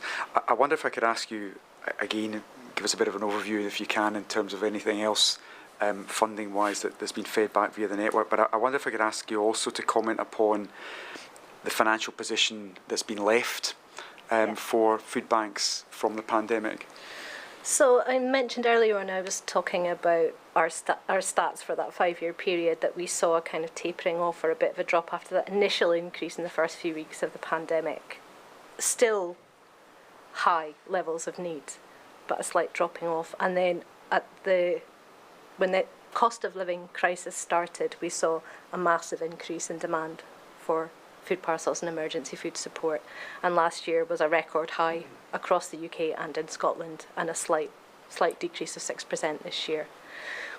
Our organisations across the board did, I think, in the main, benefit from a lot of community goodwill and donations from the public. And we also saw at the same time from the Scottish Government and also from local authorities quite a bit of funding going into either our food banks or into charitable food aid providers like Oscars to set up and establish these food provisions. But as I've already indicated, the level of hunger in Scotland is so high that we could put all of our money collectively together into this kind of response, and it would not be enough to meet the need. We know from the work that we do that increasing people's income, securing people's income, and allowing people to be able to access cash grants when they're at a point of crisis so they can buy their own food is the best and most efficient and most effective response. And I think that's something we need to think about if we are thinking about how we prepare for a future pandemic. How do we use the levers that already exist, the infrastructure that already exists around social security, for example, to ensure people can access the money that they need to buy the food that they need. I think one of the things that has certainly happened is that our food banks, whilst they were able to, if you like, fill their coffers during the pandemic because of that goodwill, they have not seen as much stock donated as they would need to meet the need in terms of referrals for food parcels. So over the last number of years, we've seen the percentage of stock purchased by our food banks increase. So pre-pandemic, we would have been surprised if one of our food banks was buying about 5% of their stock annually. And easily now, some of our food banks are probably buying 20% of their stock, 30% of their stock. It could be higher dependent on the organisation, which is a huge amount of expenditure for those organisations. So that money that they were able to put in to the bank during the pandemic because of that continued increase in need, that's really gone now. And many of our food banks are organisations that are in a position right now where they're still dealing with record levels of need. They're trying to manage and provide other services and supports to people so that they can access an increase in their income through being able to access the right advice for them. But they don't have the same income coming in, and their financial resilience has really been quite hollowed out. And as an organisation at Trussell, one of the things that we're doing at the moment is looking at how do we provide support to those organisations in the form of grants to help them reconfigure how they operate so that they can be more financially sustainable. So I just want to be really clear that while it's true that many food banks and charitable food organisations were in receipt of a great deal of goodwill during the pandemic, they're not living the life of Riley now. They're struggling, they're toiling. Thank you. We've just got a few minutes left. I'm going to come to each in turn, if I may. One of the things that His Lordship's going to look at is lessons that can be learned from the pandemic. And I wonder, I'm going to give you the opportunity, if you have, you may not have, but if you have any particular lessons that you think His Lordship should consider, perhaps I could ask you to give an indication of what those might be. Mrs. Neely, if I could perhaps come to you first. My first recommendation would be that we have a summary of the updates, because I found that it just took so much time. The second thing would be support for staff and volunteers, because I feel like emotionally we were just left to go on with things, and I feel like there was loads of things happening for NHS staff and different organisations. They did a brilliant job, don't get me wrong, I know they did a brilliant job, but I feel like the third sector, we were just kind of left to pick up all the pieces. So I feel like some recognition for all our volunteers would be great. Thank you. Mrs. Leggett, could I come to you next? Yes, I think one thing that you should learn is that when it's food provision, we need to be able to get the food when we need it, and not have to go through the hoops that we did to get food to the people. And I absolutely agree, the recognition of what these frontline services, when everybody else closed their doors, the food banks kept their doors open, and we were the only source of support for so many people. And that, that wasn't right. Other people should have been there. More of the statutory services should have maintained a visible presence. I mean, I know we were dealing with an unknown thing, and retrospectively you can be very, very wise. But I think we were left pretty much quite isolated with our doors open when everything else closed. Thank you. Mr. Wainwright.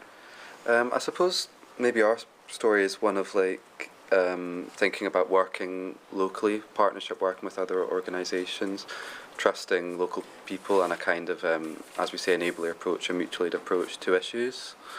It felt like at the start of the pandemic we were at times responding before the government at times, I think.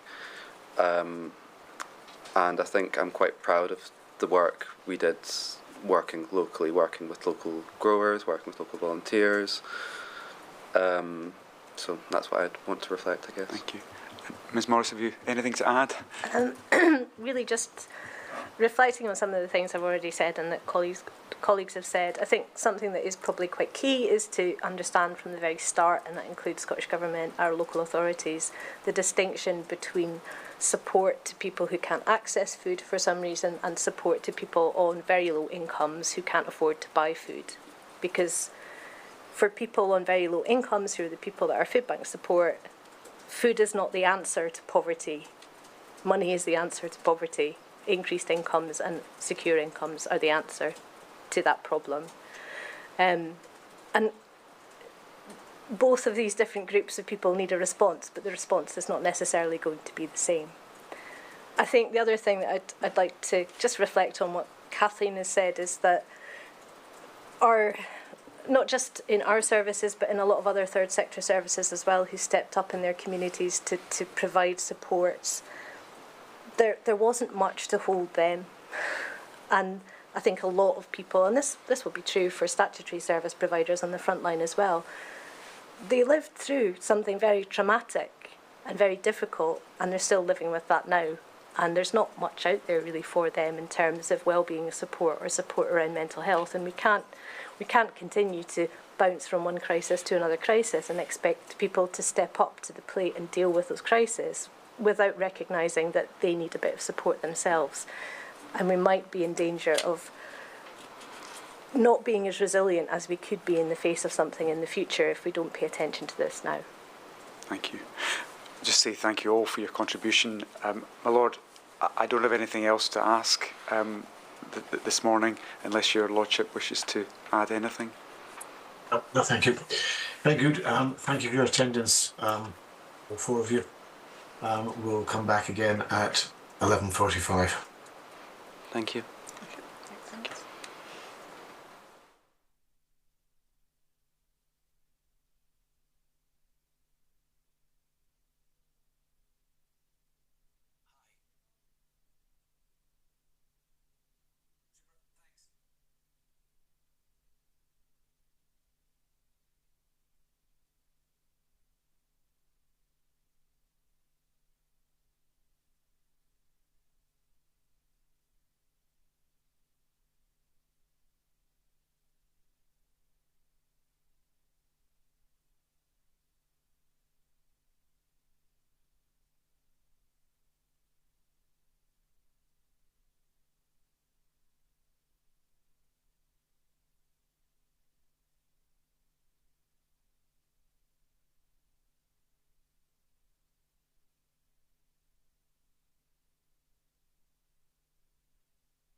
Good morning, my lord.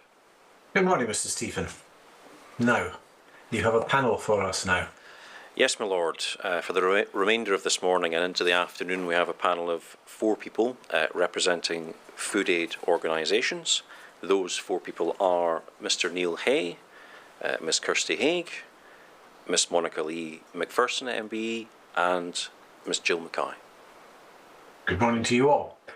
Now, Mr. Stephen, I beg his pardon, will have some questions for you when you're ready, Mr. Stephen. Thank you, my lord. Just a gentle reminder at the outset that the hearing is being transcribed, so stenographers are frantically typing and listening to what you say, so please do try and speak slowly and clearly and try not to speak over one another, and I'm sure you won't do that, and I will try and speak slowly and clearly also. Thank you. Can I start please by asking each of you to confirm your full name, your role, both now and during the pandemic if that was different, and the name of your organisation at this stage. And if I could start with you please, Mr. Hay, and we'll work our way down the line. Thank you. My name is Neil Hay. I'm the Chief Executive of Space at the Broomhouse Hub in southwest Edinburgh. At the start of COVID, I was the Head of Enterprise with Cyrenians. Thank you.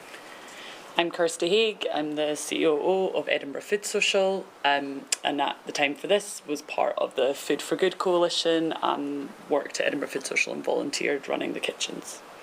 Thank you. My name is Monica Lee McPherson. I'm the chair and the trustee for the Chinese Association up in Inverness, look after people beyond Perth. And during COVID, we were cooking for people in shielding. Thank you.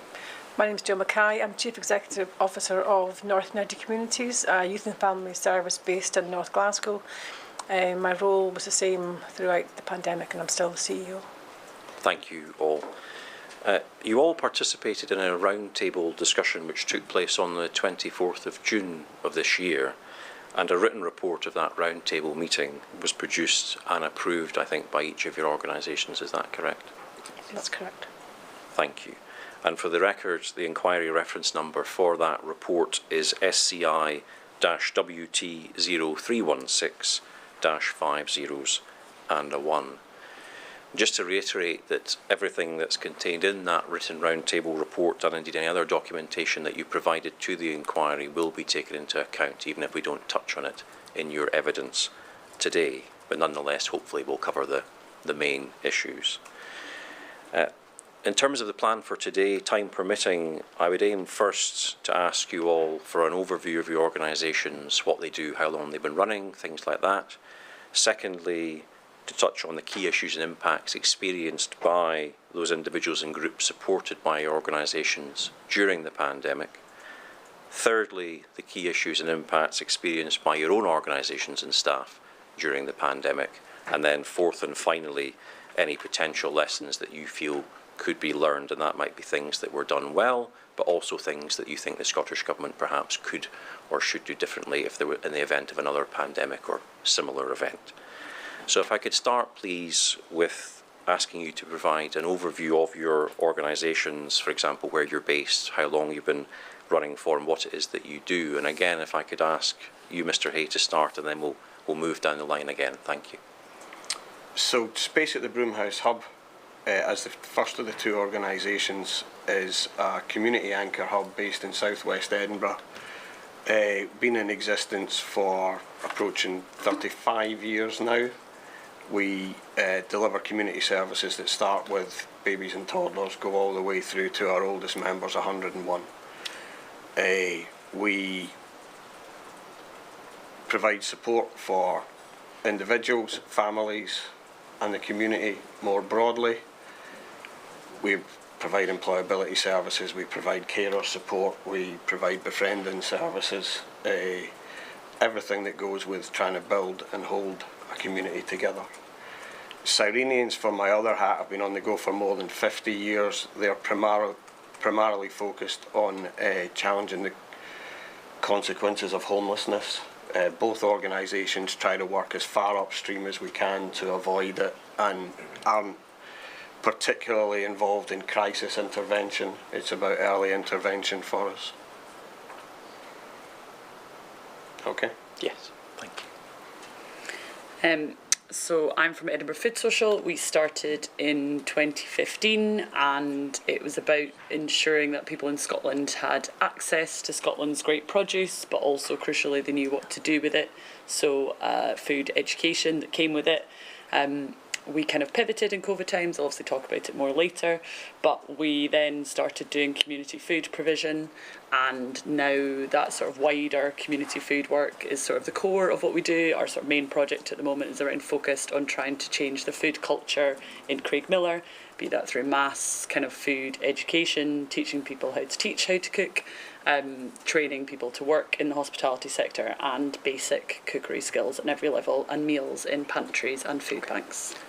If I could just pause there, I'm being told there's an issue with the transcript, so if I could just ask you to stop there. Thank you, sorry. Apologies, my lord, I'm just being told there's an issue with the transcript which has to be rectified. So. Very good, thank you.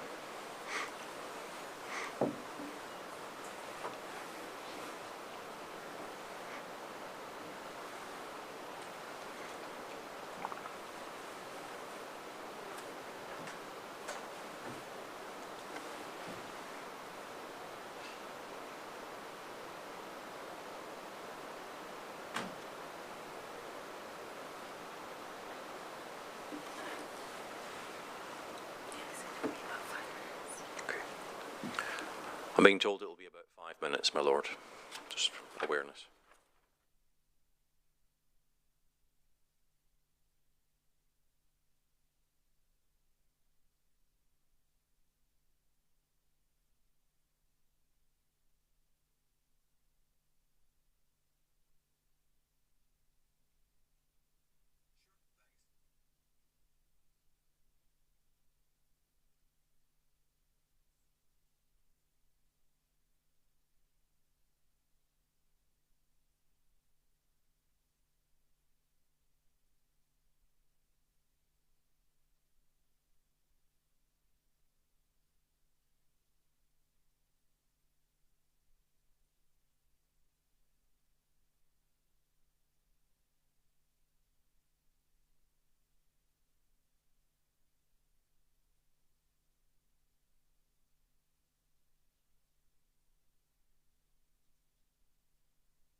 Good morning again, my lord.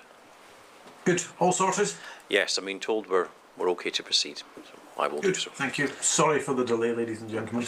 Yes, apologies, Ms. Haig. You were in the middle, I think, of just giving an overview of your organisation. Was there anything else that you wish to add before we move on? No, I think that's... No. I'm not going to ask you or Mr. Hay to repeat all of which you just said. It will be captured, so don't worry about that. Ms. Lee McPherson. Our organisation was formed 2004 primarily just helping Chinese community up in the Highland. And since then, we included all the ethnic minority. And during COVID, we were asked by the Scottish Government to continue cooking because we have a community lunch club. So I was cooking for people in Shielding, not just Chinese member, and then all the community to provide a bit of contact. And since then, we don't do that anymore. But we have a new project having a community cupboard, and we also make up food parcels. Thank you. We've been operational since 1979, and I've been there for 26 years running the organisation. We deliver youth and family services in North Glasgow. We deliver about 16, 17 youth groups per week, and we've got a child protection service, a family support service. COVID, we had to pivot around to deliver food because I'll say later about the impact of our families, but we've gone back now to deliver youth work and family support services. But I think we've still got an emphasis on food because that is still a priority for. There's a lot of food poverty around in the communities that we work in. Thank you very much, and we will come back to the pandemic, so don't worry about that.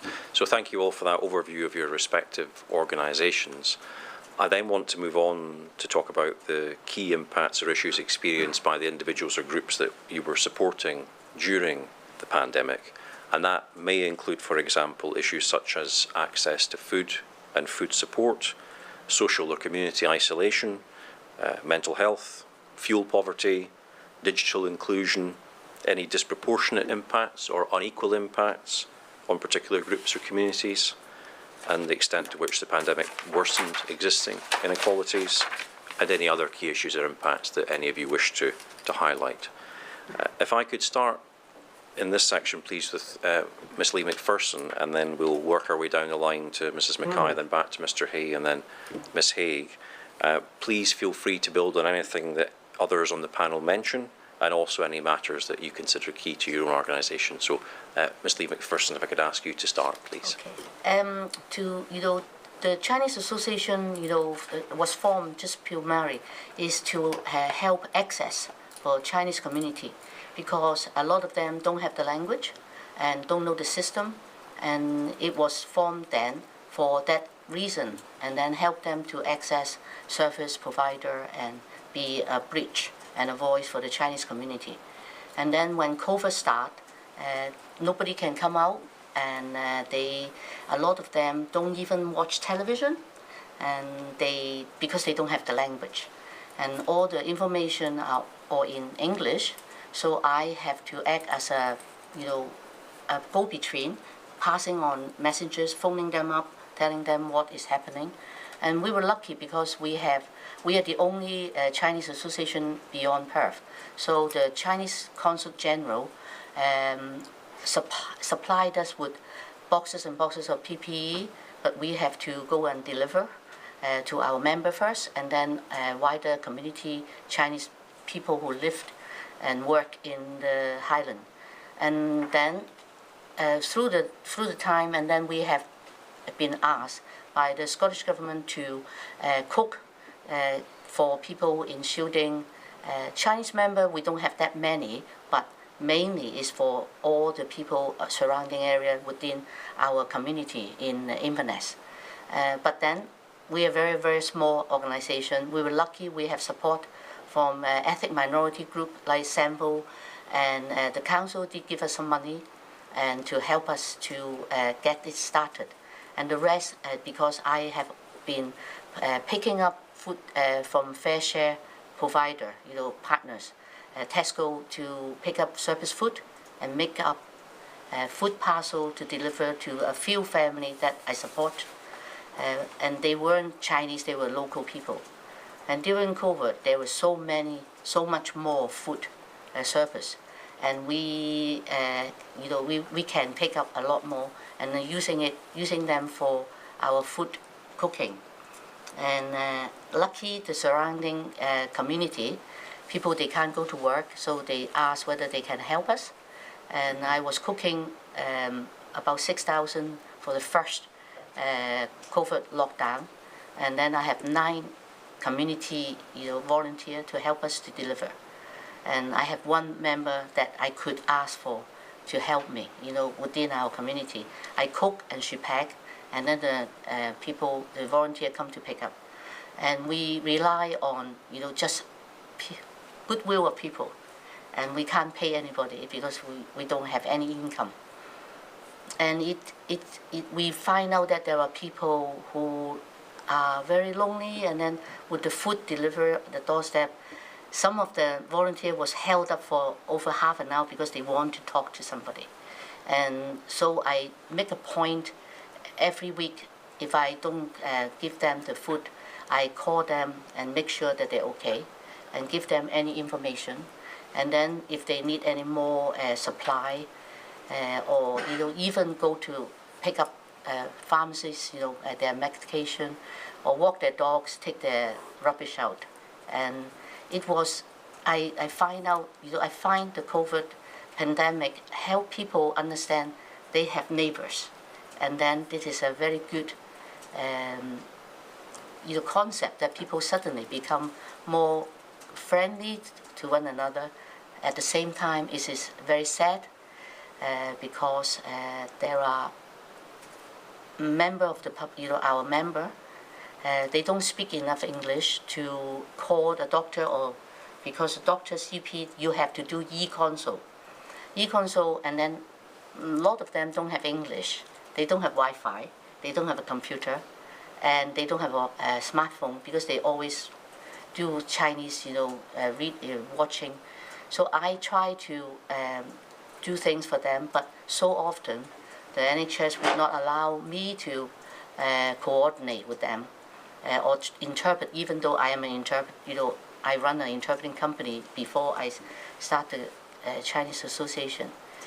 And regrettably, there are a couple of deaths, because it was too late and we couldn't help. And so I know this is more about food, but this is part of the community that is really alarming. And I feel, maybe the organization with the service provider could be better. And we are one group that quite left alone. Nobody really can help us, and resources is not there, and it is not prepared for the unknown sector. Because we don't make a lot of noise during the good days, and they don't seem to realize that we do need help. The organization that help us are very good, but only financial. But it's only limited financial, as you say, and we are really drained. And our mental health is just as bad as people who are locked down at home. And a lot of people workers in the Highland, they are caterers, and then they don't have a house. They have flats, they can't go out. There is no garden that they can go and breathe. And we have to get permission to ask our volunteer to cross border to pick up things. Like when the consul offer us PPE, we have to get permission for our volunteer to drive the van down to Edinburgh to pick up a supply. And also we have, as far as Elgin, to ask us to pick up food, because there are a lot of organizations worse off than us that they don't have volunteer or the setup to provide the food to anybody, so the service food was wasted. And they asked us to go and pick up. And my view is, we need more, maybe we don't need, is that wider service provider should, like the Scottish Government or Council, should have a better planning involve us as a third sector and value us, not just because there is a pandemic, also after. You know, we are left alone again. We are not important to them anymore. So that is a nutshell. Thank you. And we'll come back to both the impact on your organisation and indeed any lessons learned, so don't worry, we'll get to those things. But you did mention, I think, the language barrier earlier on, I think, and you also mentioned NHS. So just before we move on to Ms Mackay, I just wanted to ask, in terms of accessibility to, say, information about the pandemic, was that language barrier an issue for the individuals or groups that you're talking about? Yes, it was, definitely, because everything is in English, and then, as I mentioned, they don't watch television, and even you have all the information on the media, they won't understand. Chinese mainly, they are good at numbers. All they know is there is so many people. They saw the number, happening. People become, have COVID affected. It is very hard to try to, tell people everything you've written down. All I can do is give them brief information, but then I act as a bridge for them. When they need something, they call me, and I try my best to get access or information for them, because Chinese are very self-conscious. Even before the pandemic, Hong Kong Chinese people, even if we have a cold, we try to put a mask on. We go on to work, but we protect ourselves to protect others. So that wasn't an issue, but we find that it was hard to, explain to other people why they put on a mask. And they find there was some sort of racism, because when they, go out, even walk, and people seems to distance themselves to us, and they do feel, very lonely, and because there's no information for them. And I don't think the Scottish Government or any service provider realize that there are people that cannot understand what they put out in English. They don't have easy read or pictures, and then rely on third sector like us. And it is not fair on our resources, and it is the situation in Great Britain and Scotland is a lot of people who came over. We have English, some of them, but some of them don't. Some of them start learning, but they can't really fully understand.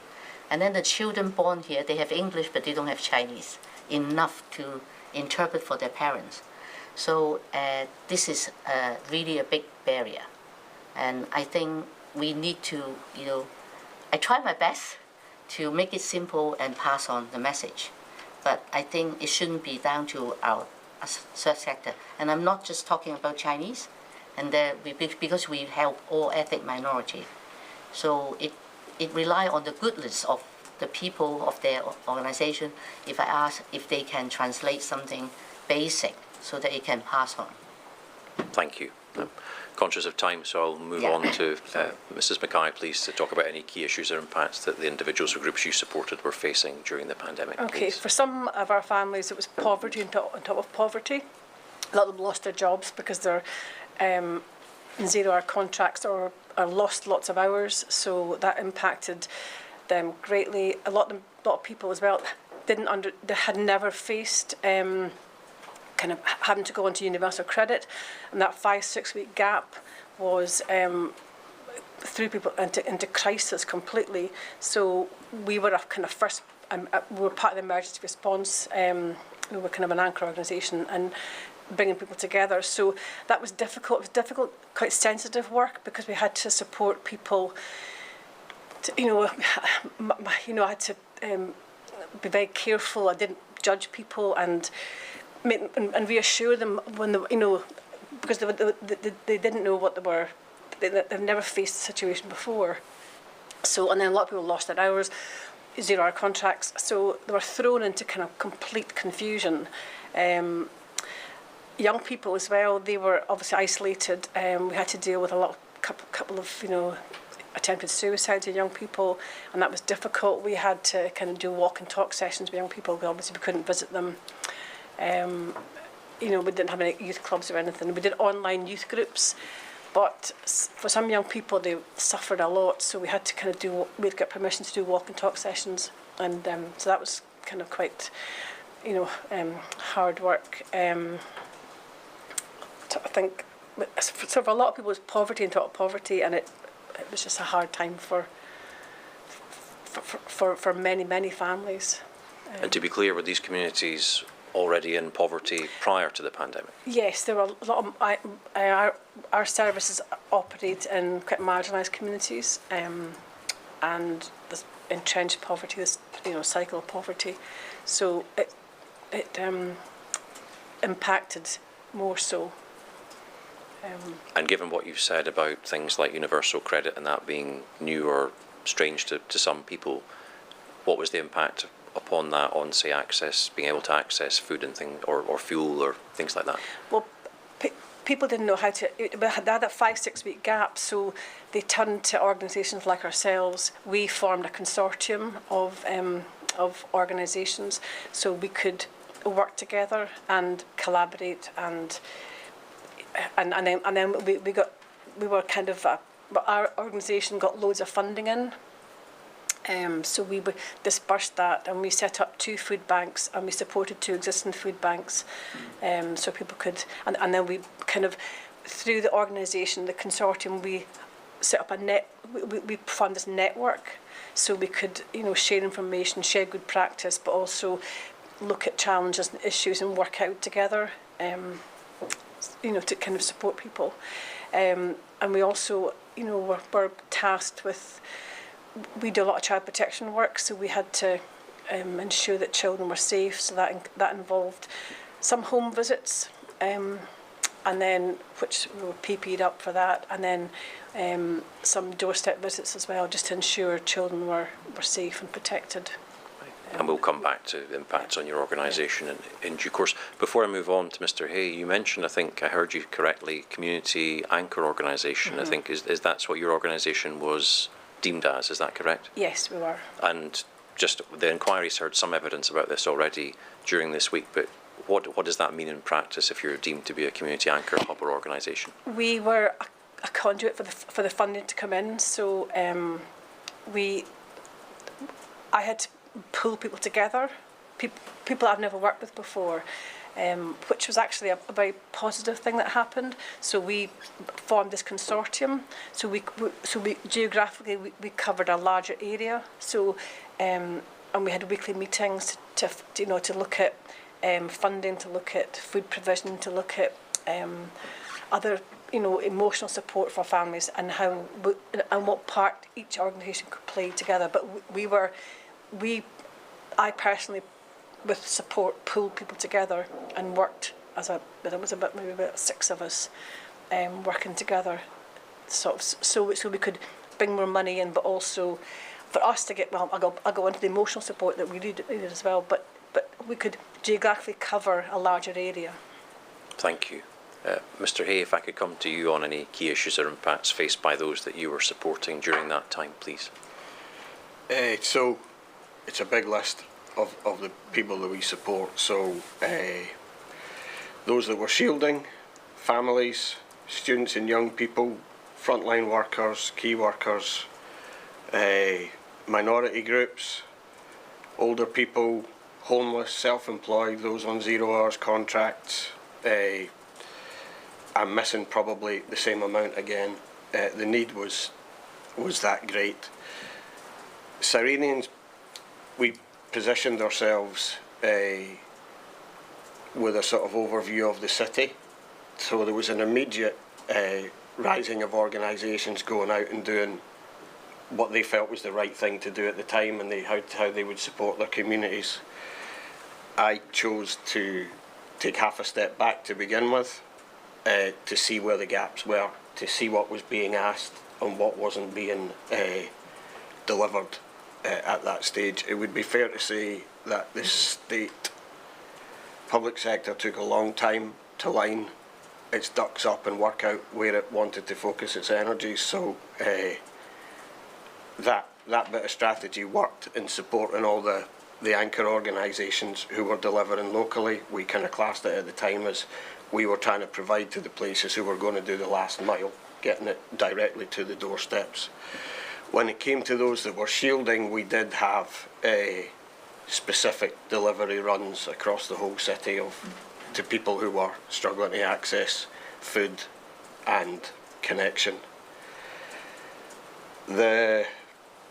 It's pretty varied there, because if you're in shielding, it's not just yourself, your entire family's limited to be able to go out and access food or wherever you have to engage, whether it was students or older people, isolated and away from family. They didn't have support networks there either. So that was where Cyrenian's positioned itself. Actually, where I am now, Space at the Broomhouse Hub, would have been one of those anchor organisations doing the last couple of miles within their communities. I think you asked about mentioned the disproportionate impact. If you're already in a position in life where you're particularly challenged and you're in the mire, you don't have the luxury of a coping strategy. What you have is coping mechanisms, and you have actions that you can take at that time that might relieve the anxiety and stress that you have in that moment. When something like COVID happens and lockdown happens, all of those actions are removed from you. You don't know where to go, and so the particular challenge there is people. So if you were already challenged, COVID coming in over the top, it is an exponential anxiety increase in your life that we all were impacted by it. We all would have had struggles with it. But with the best will in the world, there'll not be many people in this room who struggled to the extent of those that were already disadvantaged.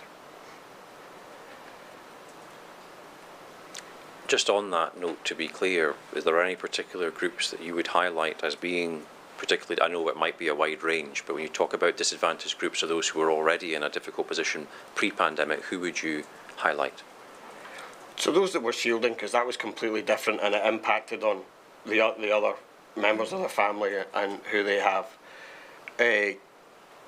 Younger people, obviously the schooling situation impacted upon them, and everything from there being no engagement in their life as they were used to it. Now, with gaming and with everything online, they're quite well versed in online communication and connection, but not so much then. Students were quite resilient, and we got a lot of good numbers from students who then wanted to step up and volunteer and do other activities that got them some of the connection when the restrictions lifted a wee bit. Older people, it was absolutely brutal for. Because I'm generalising slightly here, but huge numbers of older people didn't have the technological capacity or resource to continue to engage, and that was a long gap. Okay, we worked hard at getting to that as society. We worked hard at getting them included in the family Sunday Zoom calls and all of these things, but they weren't in that to begin with. They were just stuck on their own, and through the older people's care services that we deliver at Broomhouse, we know the impact there. Some folk, when that broke, those that were coming to the dementia daycare groups and those that were engaging in the older people's befriending and friendship services, a lot of them just didn't come back. They weren't in that space, and they were no longer able to engage, or they didn't have the confidence to re-engage in those areas. And I don't think we can underestimate the impact on the homeless, because there's a significant amount of support and help out there for people who are homeless by way of that crisis intervention. Crisis intervention isn't the only, they're not the only people who are homeless who are being supported, and so to remove that support and that engagement, the majority of that, certainly third sector engagement in homeless prevention, is very personal. It is in person and it's with the individual. That's how you build the relationships, and that's how you get them to trust you. If you're suddenly switching to forcing everything to be a phone call or an on-screen call with people who, some have phones, some don't, but they certainly don't have data to be able to do screen calls and all of these things. There's a huge gulf there, and that was a particular challenge to be able to reach them and find them accommodation and safe spaces where you could engage with them. Thank you. Ms. Haig? Yeah, so in terms of the impacts on people, I think society unfortunately already had a massive number of problems, and all of those were massively exacerbated, and that's basically what happened. So health problems, nutritional problems, poverty, all of these sort of general problems, the situations people were in were suddenly made a million times worse through a whole host of different reasons. So what you'd class as sort of the working poor suddenly, who were on low incomes that weren't able to support their living costs anyway, suddenly lots of those were furloughed, and then their wage was slashed even further, and their wage definitely did not provide them enough income to live off. So people that had been able to sort of scrape by before and only access small levels of support suddenly needed much more support. There was also lots of people that lost their jobs, who were in, for some of whom that had never happened before, was a sort of new situation of, weren't quite sure how you go about in dealing with that. And often actually the wait to get things like universal credit was longer even than the sort of normal 5 to 6 weeks. So people were stuck on how to access these services. These services were all swamped. It was a kind of new problem for people.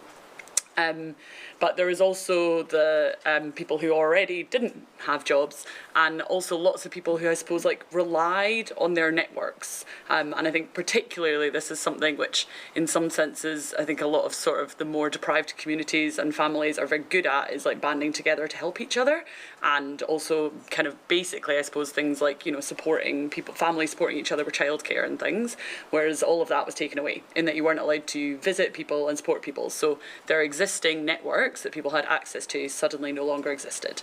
So people who were now expected to work from home, or their family who would have come and cared for them part of the week, or look after the children, or do all of these activities, none of them had access to any of that anymore. So people found themselves with problems they'd maybe had for a long time, but not able to access any of their existing solutions and ways they dealt with it in their lives.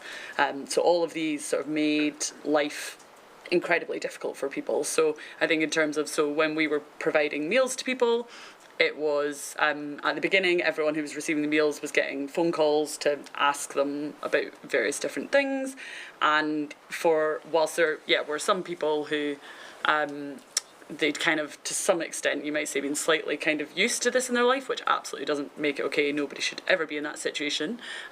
But for other people, this being a sort of newer, they just weren't sure what to do. And there was a lot of people who were also, I think, quite ashamed to be needing to access support, which was really hard for people. And then, nobody again should ever feel like that. And people struggled with so many complex emotions around all of this. And I think the other big thing, which I think, kind of everybody knows because it happened to everyone to some extent, but was much worse for people, was the loneliness. And that was something which, again, I think the sort of mental health impacts that had on people, and now still when we work with people, it's one of the things that people talk about a lot. And there are still sections of people who have not really fully re-entered society in the same way ever again, I would say, basically. And so all of those sorts of, impacts. And I think people's eating habits were worse. I mean, in some ways, you saw people cooking more than ever before in COVID, because suddenly people had time. They weren't having to commute, or they weren't working. And that was a kind of wonderful thing that happened, in that some people found themselves in a position where they were able to look after themselves better. They were able to slightly improve their lives.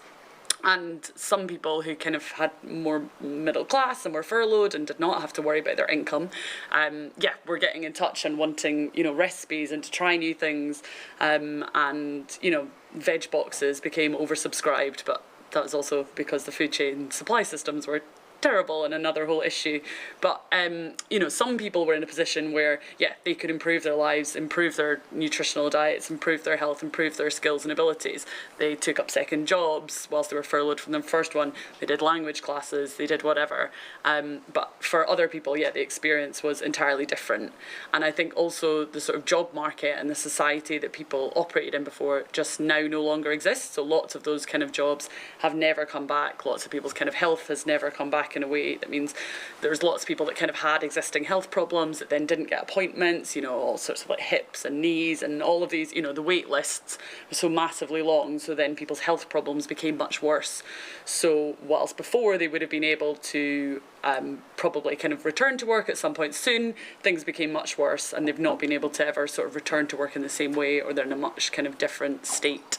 But I think there, a lot of existing problems that got worse and a lot of new problems. Well, other one is, I suppose, when they did, so they slightly increased universal credit, I believe it was, to try and ease some of these problems, but that didn't come alongside sort of any things to protect that and how that was accessed. So no things like rent controls or things to ensure that people got to keep, and what happened with lots of people saw is kind of greedy people in society essentially took advantage of this, and landlords or whoever else, people knew essentially that people were getting this money and they just increased the costs of things. So they increased the cost of people's housing or other things so that people didn't actually see any more money in their pocket. The money came and it went straight out to wherever they had to pay bills to.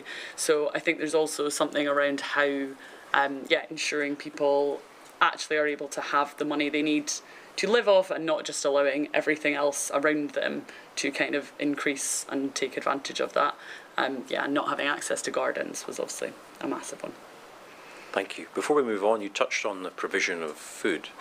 I wanted to ask your view, and indeed the panel's view, on the coordination, I suppose, of that food provision, and also the quantity or quality of food that was available. And by that, I'm thinking obviously there's dietary requirements, allergies, but just basic nutritional value also. And I think Miss Lee McPherson mentioned about perhaps there being quite a lot of food available, but I'm interested in that coordination aspect, I suppose. So if I start with you, Miss Haig, I'd be interested to know what your view is on how that was handled, at least in the early stages of the pandemic. Yeah, I mean, I think it's something that could have happened sort of entirely differently, and it's something which I would like to see in a situation where I suppose where the government was able to do this in a sort of whole-scale way. So we formed what was called the Food for Good Coalition, which was lots of organisations across the city who came together to think about how we can work out access to food. Now, we were people who'd worked in the hospitality sector, so we had connections with restaurants, catering companies and things. This was a sort of terrible and scary time for all of these businesses who weren't sure if their businesses were going to exist, but also they had massive amounts of stock. Massive amounts of money is one problem, but also massive amounts of stock in terms of food sitting in their restaurants and catering places, and currently no plan for it. So we were sort of phoning up or having people phone us to work out how we could get the food that was sitting in all these restaurants and catering companies that had just been told that they had to shut down completely and turn it into something useful in terms of food that then people could access. And as I say, that was kind of done through us in Edinburgh, but it was something that was kind of, there was no oversight or sort of strategic insight from the city or the council. And we, maybe talk about it more later, but we did things where we then went into the premises of these buildings, and so catering companies, restaurants, different places let us use their kitchens. So whilst they were closed, we used their kitchens and some of their ingredient stock and things as the basis for where we cooked our meals that went out to people, because we didn't have all these premises to suddenly start making massive amounts of meals. But we also used furloughed chefs as the people who cooked the food to go out to people. They had, that was great. It was a wonderful thing that they were able to volunteer, but it was also a very stressful time for all of them who didn't know if they were going to have jobs to come back to. So many food businesses closed in COVID, and so it was, quite tense for all these people that were operating. But we were also trying to obviously do it very much within the COVID restrictions. So you had kitchen teams that operated that then obviously couldn't mix with any of the other kitchen teams. You had to be set to a premises. But equally, as the rules kept changing, we would have to move premises as food businesses didn't know what was happening, or they weren't able to access support, or they were able to access support, or they thought things might reopen, so they needed us to kind of shift away. So it wasn't like we just had one kitchen to operate out of for the whole of COVID. So again, that's something that in terms of the wider coordination of how this could have happened, if we could have just been given some schools or council, but building that was provided, rather than us having to have all these very many conversations with lots of different businesses and constantly sort of I think my kitchen team operated out of about 5 or 6 different kitchens. Every time we had to move kitchens, quite a big deal in terms of taking everything, sorting everything, trying to make sure you're still following all the sort of restrictions. So the sort of wider, I think the way that the organisations did band together and work together across the city was very good, but it could have been and should have been, I think, done something that wasn't just done sort of volunteer or furloughed, or these organisations none of whom had necessarily worked exactly in this this food provision before, were just left to coordinate and sort out themselves, essentially. And in terms of like people accessing food, I think the way it really highlighted the supply chain issues and people's access to food generally, and the fact that everyone just kind of, your supermarket suddenly became your only option for accessing food, apart from the veg box and things, and people's sort of lack of skills. People who would have relied on free school meals to feed their children suddenly weren't able to get that, and some people were lacking the skills, but yet they were also lacking the like basic access to those things, or they don't have time, if they're trying to work from their house and do these things. So the access that people had meant people face much more sort of like nutritional problems in terms of not being able to access food, but not being able to access good food. And I think that was the kind of other thing that some, and with no ill intentions to anyone, but some people were trying desperately to cook for people, but they're not chefs, or not even necessarily the best cooks. They were doing what they could to kind of try and help, sometimes kind of using some waste food and things, but that didn't really have much nutritional value of what was going out to people. And I think that is a real problem. For very short term, that would be okay, but if actually you're feeding people for a long period of time, suddenly the nutritional aspect of that food becomes very important. It has to taste good, it has to come with dignity, but it does also have to serve people what they need. And I think there wasn't sort of any kind of like oversight or sort of looking into like how that was happening. Now, as to how that happens, you also wouldn't have wanted to stop people doing things, but there were definitely times when, as in kind of coalition, we would receive information from people telling us they were maybe getting food from certain other places that was not of a standard that they wanted to eat, and therefore food to some extent was being wasted. Thank you. I'm conscious of time, but also conscious that you may also wish to add something to that. Do any of the panel wish to add anything to what Ms Haig said on that point about coordination or? Sorry. Yes, Ms Mackay. It was access to food suppliers was really difficult to support the food banks. We had different companies and it was delivered in bulk, but that was really difficult to access because of food supply chains. We tended to hand out supermarket vouchers as well, which took a lot of coordinating. We had to use a company and send e-gift vouchers. I think we handed out around about £55,000-60,000, and over the kind of the first year. But again, that meant that we had Scottish Government funding for that, so we had to record the reason for who we supplied them to and the reason for distribution. And then we had, so I've got files and files and files of people. I'm about to do like a hard copy as well and interview people prior to that, because that was what was required, regarding the conditions of funding. The food, I will keep it short, but the food coordination was done primarily by the third sector. It was coordinated. We had elected members came on our kind of weekly Zoom calls, and were supported, but we were the ones that ordered the food and distributed the food, and the kind of partner consortium that we built up. So you're saying that the third sector did this as opposed to, say, local authorities or a state entity? Yes, yeah. Distribute. We had to get drivers to deliver food as well, and a lot of people said that they couldn't help because they weren't allowed to come out. They weren't allowed to do. They were told to stay at home. Where the third sector, they were the ones that delivered, and volunteers delivered the food parcels. And when you say they, you're talking about the staff of local authorities or who? Some yes, health improvement were not allowed to deliver food parcels, so it was left to the third sector. in your view, is that something perhaps that should or could or should be handled differently if we were in a similar situation to the pandemic again? Yeah, I think so, because it put a lot of strain on organisations in terms of making sure that people were fed, making sure that the resources were there. Yeah. Thank you. Mr. Hay, did you have anything you wish to add on this point about food coordination? Just on that note there was a number of times where predominantly council but public sector staff would say we'd like to help but we're not allowed. That could be greatly improved upon with a bit of forethought or calm rationale in the moment. To reiterate what was said as well, where school meals are prepped for the city would have been the ideal place to go, but we weren't allowed access to that either.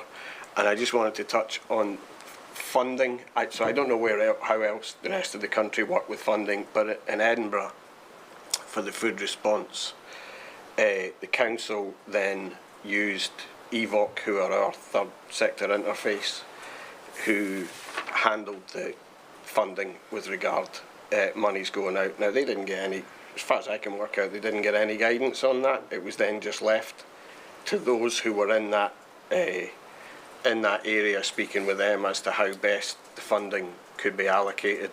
It's not really it wasn't a good system. Well, that's harsh. It could have been better as a system, and it was found that money was burned through. Now, Cyrenians were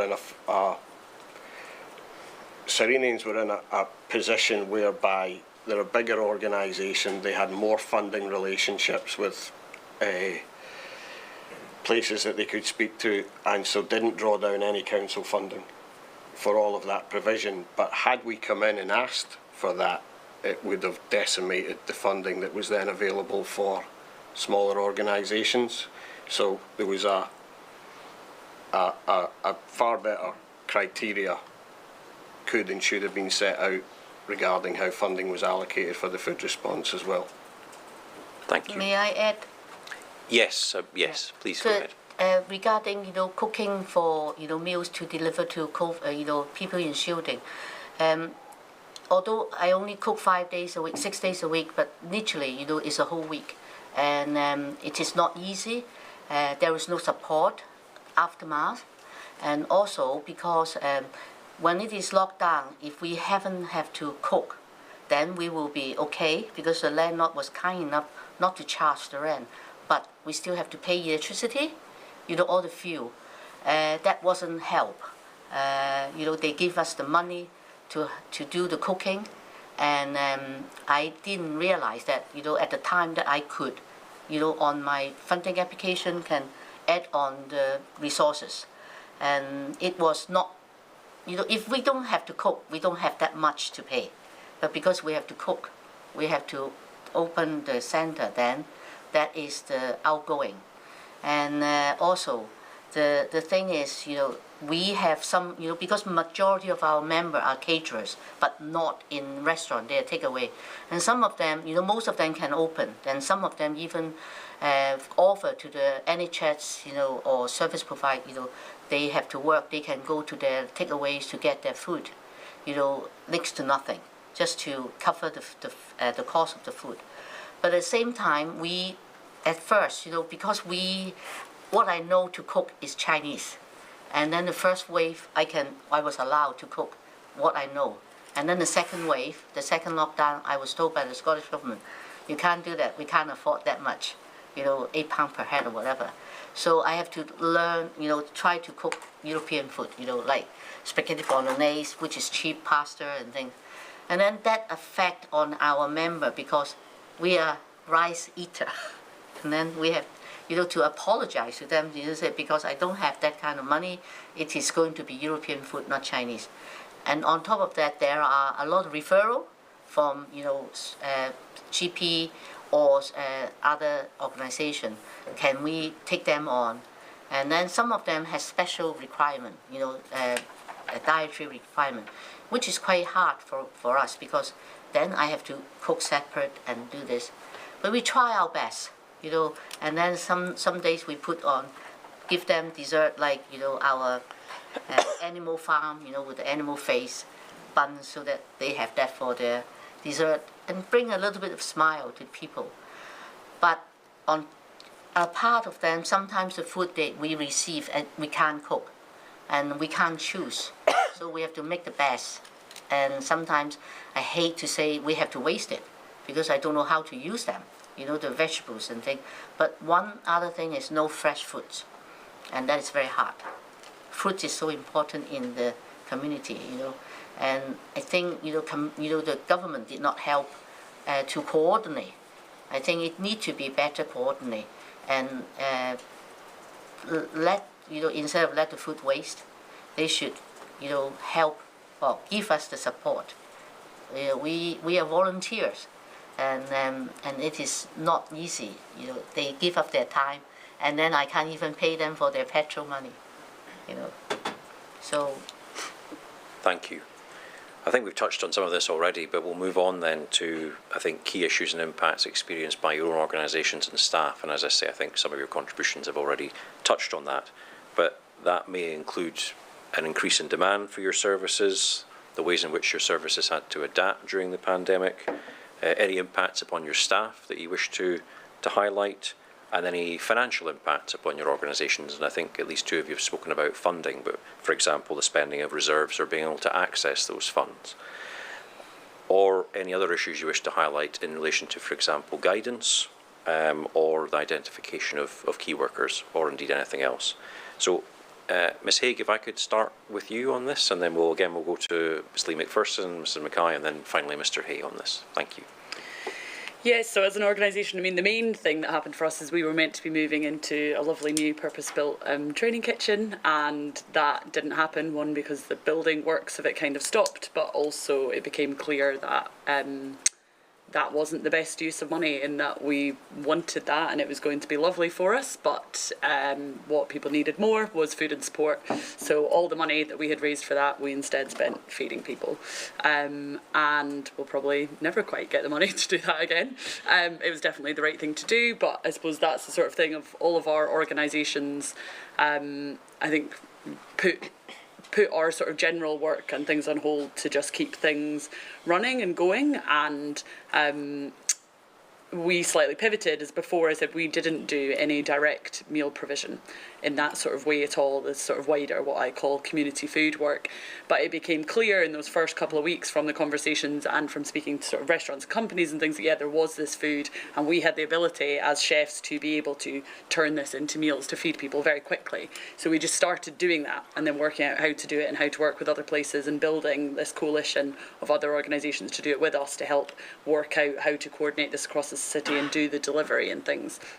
So after COVID, we still do lots of that type of work, because then we spent obviously a couple of years learning how to do it and do it in sort of the best way, and we had this massive amount of sort of research and data, and we know the communities know what to do, and off the back of that we kind of moved our sort of kitchen and base is in Craigmillar, which is one of the communities we'd done some work with before, but they needed a lot of support as a sort of fairly deprived areas, and that's now where we're based and where we focus sort of most of our work. And with a lot of the organisations that we worked with throughout the COVID experience of distributing meals, and we helped set up a pantry there and lots of different things where people can access food and support. So they were sort of big fundamental shifts that happened, and the organisation sort of changed massively in that we'd gone from a very small organisation. Suddenly we were coordinating sort of 6 different kitchens across the city of chefs who were volunteering, and that was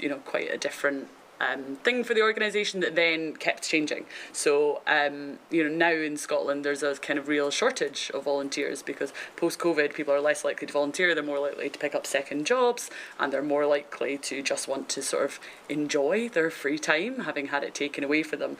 So it was then kind of as the world slightly returned to normal and people had to try and find jobs or change jobs or restart their old jobs, there was suddenly a complete sort of lack of volunteers, volunteers, but it wasn't that the need disappeared for the work we were doing. So actually kind of when the world started to reopen was really when it was hardest for us as an organisation, because we didn't have access to everybody able to come and help us and able to help us for sort of like free anymore. And lots of the chefs who had been working with us had lost their jobs, and so we were trying to support them with some income as well. But yeah, we didn't have the support to do it, but people still needed the support, and so that time period was really difficult. And lots of the schools we work with and the young people we work with, their behaviour post-COVID is generally, I would say, much worse than it was before COVID, because they've kind of they hadn't interacted with people for a long period of time. So that was also quite hard in terms of the classes that we teach. Suddenly were harder. I mean, they're still great and rewarding, but they were kind of more effort and harder. And yeah, we got money from the Scottish Government, and that was good, and it was easy to access in one sense. You know, the application was definitely not as complicated as some of the ones I've seen, and it was really good that they kind of just gave the money and how the COVID recovery grants kind of worked in that sense. But there was also, you know, this money that kind of it essentially just, you know, funneled straight through the organisation, in that it came out, it got turned into meals and things, it was spent. But the sort of bookkeeping and admin required, like our organisation, you know, we were taking it for the coalition, and the other none of our organisations were kind of set up to do sort of this amount of bureaucracy. So that was a sort of massive burden on the organisation, and you can understand why it had to happen. But all of these things were sort of like, yeah, things had to sort of grow. We had to grow whole infrastructures overnight that didn't exist. And then afterwards, it's kind of like, yeah, what happens with these? How do we deal with it? How do you make sure? And, you know, all the people that were donating money to us, that was great. People did donate money. But again, it's accounting all of this properly, making sure everything's done. So, yeah, the bureaucratic side of things was something, I suppose, just when you're initially coordinating all the food, and for the first 3 months, you're not really... I mean, you're thinking about it, but it's not kind of the highlight, but then it becomes something you really quickly have to catch up on yourselves on, and isn't something that your main volunteers or your sort of, maybe even your main sort of chef staff and things, people were sort of designed to do as such. Your focus would have been on service delivery, you know, and then you have this burden on top. Yes, so before that it was far more focused on, yeah, the teaching and working with people, and we obviously had sort of part-time bookkeeper and this sort of thing, but suddenly, yeah, the money that was going through the organisation was much larger, and everybody was having to work in different sort of ways with different things and jobs. And then, yeah, what the organisation was a very different organisation after COVID than it was before COVID. Thank you. Ms. Lee McPherson? Well, for us, I think, you know, we, apart from the main, you know, funding from the Scottish Government is for the cooking. For the meal delivery, and then we have to apply for smaller, you know, funding like the Foundation Scotland and Cora, the Rotary help, and the council give very limited. But you know, not on top of that, because we are not used to have so many different, you know, funding stream, and then we are so small organization, and then we were told that we could delay our submitting our end of year accounts to the commission, charity commission, Oscar, and also because we become a limited company by guarantee as a charity, we have to have audit. So without the auditor, we were allowed to delay, but I didn't realize that, you know, I suppose there are many other small organizations might fall in the same trap. That delay doesn't mean that the follow on you can delay. And the 2 years together, we are supposed to submit, and I didn't. So we ended up getting fined, and the money that we don't have, and I rely on, lucky I have my husband to help. Otherwise, the community, you know, our charity wouldn't have that money to pay for the fine. And I think the government don't really help people with any information like that. And we were left in the lurch saying that we give you the money, you go ahead, do what we need you to do, but no support. And you know, think, you know, it should make it easier, but it's also not compulsory to help, you know, us as a third sector, and it's not helping us to help to provide that, you know, service that is needed, and rely on all the goodness of people. And the Scottish Government think that they have done the world of good, but It's not really. And then during the the vaccine period, and I have to although today is about food, but I think I need to mention is about the NHS. Grampian and Highland was very good. They asked our organization to get people who are not able to get vaccine because they don't know how. So we managed to coordinate that. I applaud them to initiate that with us to get people vaccinated to be protected. And other than that, mainly we are left on our own device to help to provide what should be provided by the government. But now we are no longer value. I always feel that. Thank you. Ms Mackay. Staff burnout was a big thing. 14-hour days constantly was difficult. Red tape, opening buildings, getting access to community facilities. Our centre closed, and I remember one Christmas handing out food parcels from the community centre car park, and that was so degrading for people. And it was freezing. I was there for like 5 hours, and people were walking and coming getting food for Christmas. That was really bad. I think administratively the grants, we went from 25 grants per year up to 65 grants that year. We were £200,000 over our normal annual turnover, which has actually just expired in December. So that barred us from applying for particular grants because we were over a certain threshold. So that's impacted on us sort of 3 years later. Administratively, trying to get the accounts in was an absolute nightmare because we're all working remotely. So and because the grants were some were for short term, some were for longer term, keeping a track of that and making sure that it was transparent, it was really, really challenging. So yeah, that was very difficult. And I think the impact in the organisation, as well as the recovery of young people, I think mentioned previously, and recovery of families in terms of the kind of experiences they've had, young people's behaviour, because they weren't instructed, in school, and they weren't coming to the youth club sessions and the youth sessions and involved activities. It was a challenging time. We rented a building and they wrecked the roof with tiles like this, and because they were so used to not being able to follow instructions. They've now settled down, but again the impact on the young people has been left with that legacy of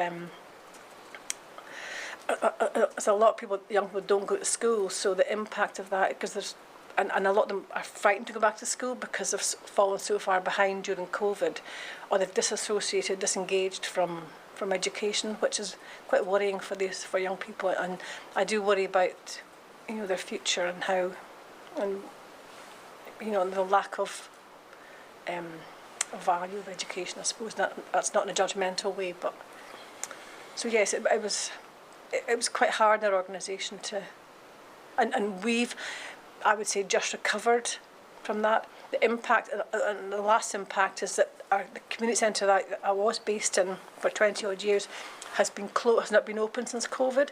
So it's forced our organisation to take on a building that we increased our costs immensely. In terms of our rent costs and our lease costs. So it's had a financial and administrative impact on our organisation that we are, I think, just recovering from ourselves. And you talked about the red tape and administration around funding during the pandemic. Can I ask you for what the funding landscape looks like now? Has that changed since the pandemic ended? The funding, I think it's the same for everyone, I think, but it's particularly impacts the third sector. We are grant reliant, so for us to help young people and families recover, I'm now working, and our staff are working longer hours had to work longer hours to deal with the impact of that, and the funding isn't there as much to access, and funding is becoming really difficult. You have to be so pristine at writing an application form. It's we are, the third sector is is so relied upon, and I don't think it's appreciated and understood for actually what the impact of the sector does. So I think, personally, I think there needs to be an open and explicit conversation about how we survive as frontline service. I don't think it should be called the third sector. It should be called essential services or frontline sector, because we're the ones that are delivering, and we're the first response and most accessible, and the fabric of and the structure of communities. Thank you very much. Mr. Hay. I suppose the impact, there's two bits of the impact on the organisations. There's what we went through at that time and what the residual is, and what has rolled on from it. We had the foresight to go into our own version of lockdown the week before it was formally declared lockdown, which gave us a chance to, it was talked before of all the organisations in the food chain that would have been sitting on stock and what happened with that. We were actually having conversations around, you're going to need somewhere for your stock to go. So there was the network that started, but also we were able to take it in, and we were able to source external frozen storage and chilled storage. Fortunately, we were able to do that because in that first bit, when nobody was quite sure how to react to it, we were able to do so to support places that previously didn't need support, to be quite frank. But we went through the fair share distribution in the 6 months from the March to the September, we distributed the equivalent of 4.2 million meals. I think from memory we were about 600,000 for the entire previous year. That's a monumental rise in the volume of food in a pretty small depot. And during that period we produced and distributed in ready-made meals about 80,000 meals, which was something we'd never done before. We didn't do that. We were in food education and using food to build community and such things. We weren't in meals distribution. There was a residual from that because people had become reliant on that provision, so there's a challenge there in trying to get away from it and explaining to folk, actually we're not here anymore to do that. You know, supermarkets were opening up and we could get back to I don't know what society normality is, but we could get back to something that people could recognise from life before. I absolutely concur on the school age children, and the support for them is between Space and Cyrenians we work with kids who, to use a phrase, have fallen through the cracks of society and education easily, and we're only scratching the surface and doing what we're funded to do, not reaching everybody. That's gone up four times rather. The amount of kids who are not in school. I don't mean restricted timetable, I mean not in school. That number is rising and inevitably it's come on the back of COVID, so you don't really need to look much anywhere else for the reasons on the back of it. The impact and the challenges have come internally into the organisations. You have two distinct areas there. You've got those that were at the proverbial coalface and those that were then being asked to work from home or being furloughed. You've got different areas there, and each of them brought challenges for people. Those who you're saying we're going to furlough you, there's an innate message in there you have to get over with people for their own mental health and their own emotional stability, that they're still valued and they still have a contribution to make. But that initial message of we're going to furlough you because we're not doing what you do anymore, that's just going to have to be parked. People struggled with that. Working from home is an issue for folk. Whether you are an individual in a studio flat, you've only got those four walls and you're living in them for weeks and weeks and weeks, and that is not healthy. Or all the way through to those with 4 kids, family with 4 kids, but they've 1 PC and 1 laptop. How are you doing? 2 people working and 4 kids at school, and the stress that comes with that is a challenge as well. And those who were directly working front line all the way through COVID, you're then disengaged actually from your family, because families all over the world suddenly started talking to each other every week, and they didn't bother doing that before. They never had these Zoom calls and Teams calls all the time every week before. They would talk to each other every so often, but it became a thing. But if you weren't there, you weren't part of that whole family bonding and your family gelling, and so you're not excluded, but you're removed from being part of your family through that whole COVID period.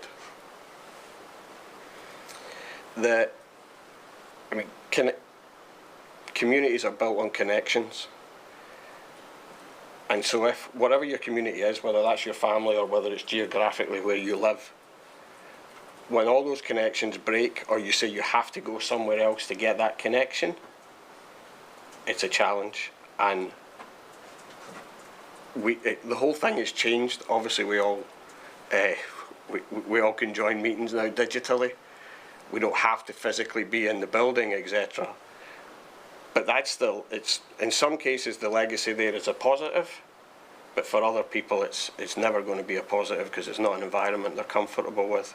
And it was an issue for many people straight away. Like that first week of when you're on work calls and everything is a bit of a buzz because it's a bit different.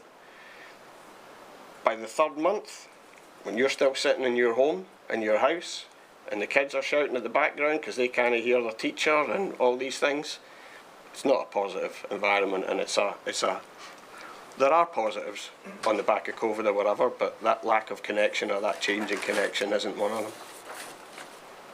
Thank you. Conscious of time, so I want to move on lastly to potential lessons to be learned, and I want to give each an opportunity. Obviously we have the roundtable report which includes some of these, and I think you've mentioned some already today, and to be clear, it could be things that you think went well as as things that perhaps you think could be improved upon. If I could start please with Ms Mackay. Thank you. I think it proved the worth of the third sector and the ability for it to pivot very quickly and respond. I think that needs to be recognised and noted. I think the knowledge and expertise of the third sector, I don't think we're, again, this is probably a gripe, but we're not seen as important as, so, but because we have to continually apply for grants, continually compete, and it's not a good environment for the third sector to be in. It takes lots of resilience and determination, I think, to run a third sector organisation. But I do see its ability and its connectivity with the people that it works and supports, and I think that closeness to community, I think, is so important, and it's impactful. So it's about recognising, I think, valuing and putting and supporting it properly, and because it is effective and it does what it says in the tin. It supports people at grassroots and supports people who are marginalised and who are financial and poverty. So I think that's my message for the future. Thank you, Mr. Hay.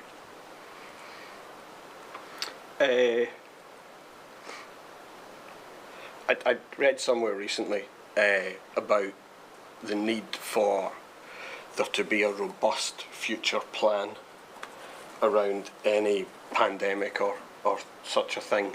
And so with the inquiry, it's not my job to determine what happens with it, but I kind of feel there needs to be an element of defined accountability. Too many people got hurt and too many people are still pained after COVID.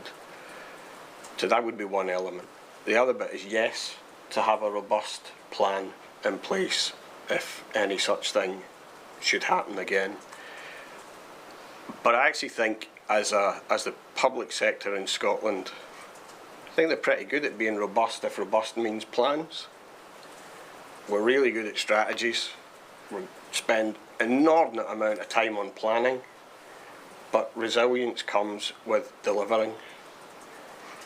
And we have the chance to take from the inquiry and all the voices that are fed into it, we have the chance to take that advice, take those learnings, and start to deliver what society needs, what the public need, and to build on that. Because if we come back to another pandemic, I think it would be fair to say that in society we are further back than we were in March 2020. With everything that's happened since, because of COVID, because of cost of living, because of the rising challenges that have our, whether you nicely call them modest communities or deprived communities or oppressed communities or whatever, they're struggling more than they were in March 2020.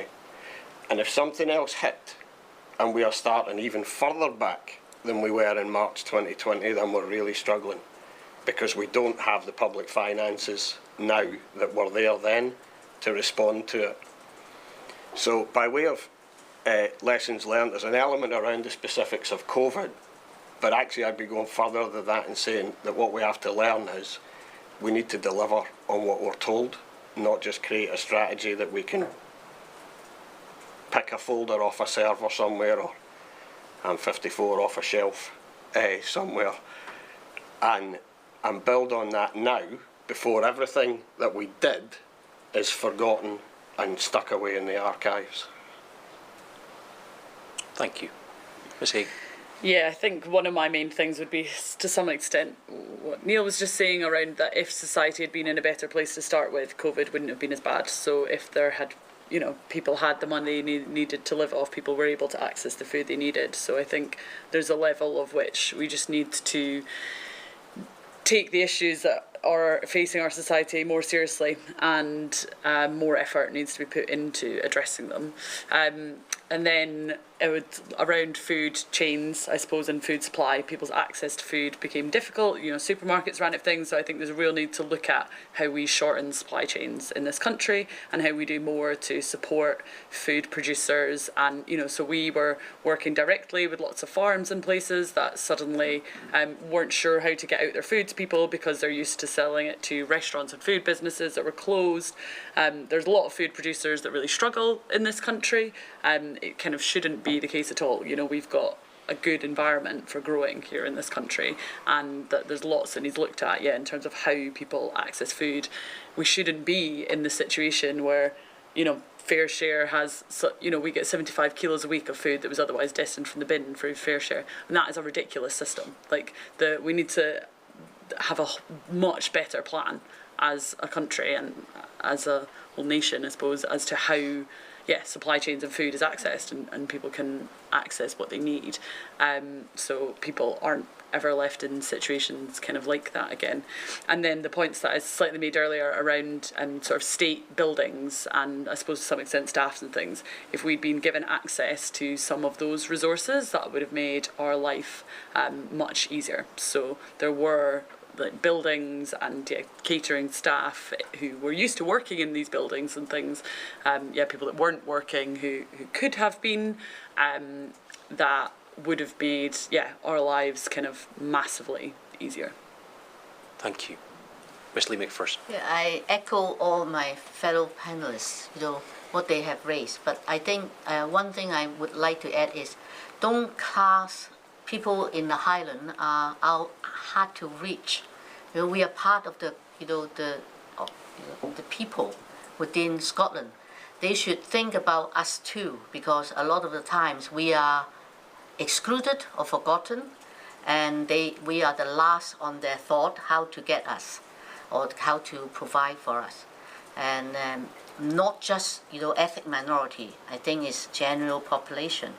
Because on our book, we suddenly increase a lot of referral, people still having the effect from the pandemic, and they have mental health, and I have referral on our food parcel, and I couldn't believe why they are, we are still helping people from the pandemic, and people are working as well, So we don't get that, much funding, and then we're just so small, and then we can't really keep, applying for funding, and then funding application, if you're not used to it, there are certain keyword, and if you don't fit the profile, you hardly get anything. So I think the government should either plan better, or they can help us, make it easier for us to help, rather than leaving us to handle what they should be doing. And we shouldn't be the one hold the can helping others. They should support us. Thank you very much. My Lord, I don't have any further questions for the panel, subject to anything that you wish to ask or add. No, I'm fine, thank you very much indeed. All that remains for me to do is to thank the panellists for their attendance today. I'm grateful for that. And that brings to an end today's proceedings. Thank you all very much. And I think we're due back, Mr. Stephen, on Monday at 10 o'clock? Yes, my Lord. Thank you very much indeed. Thank you.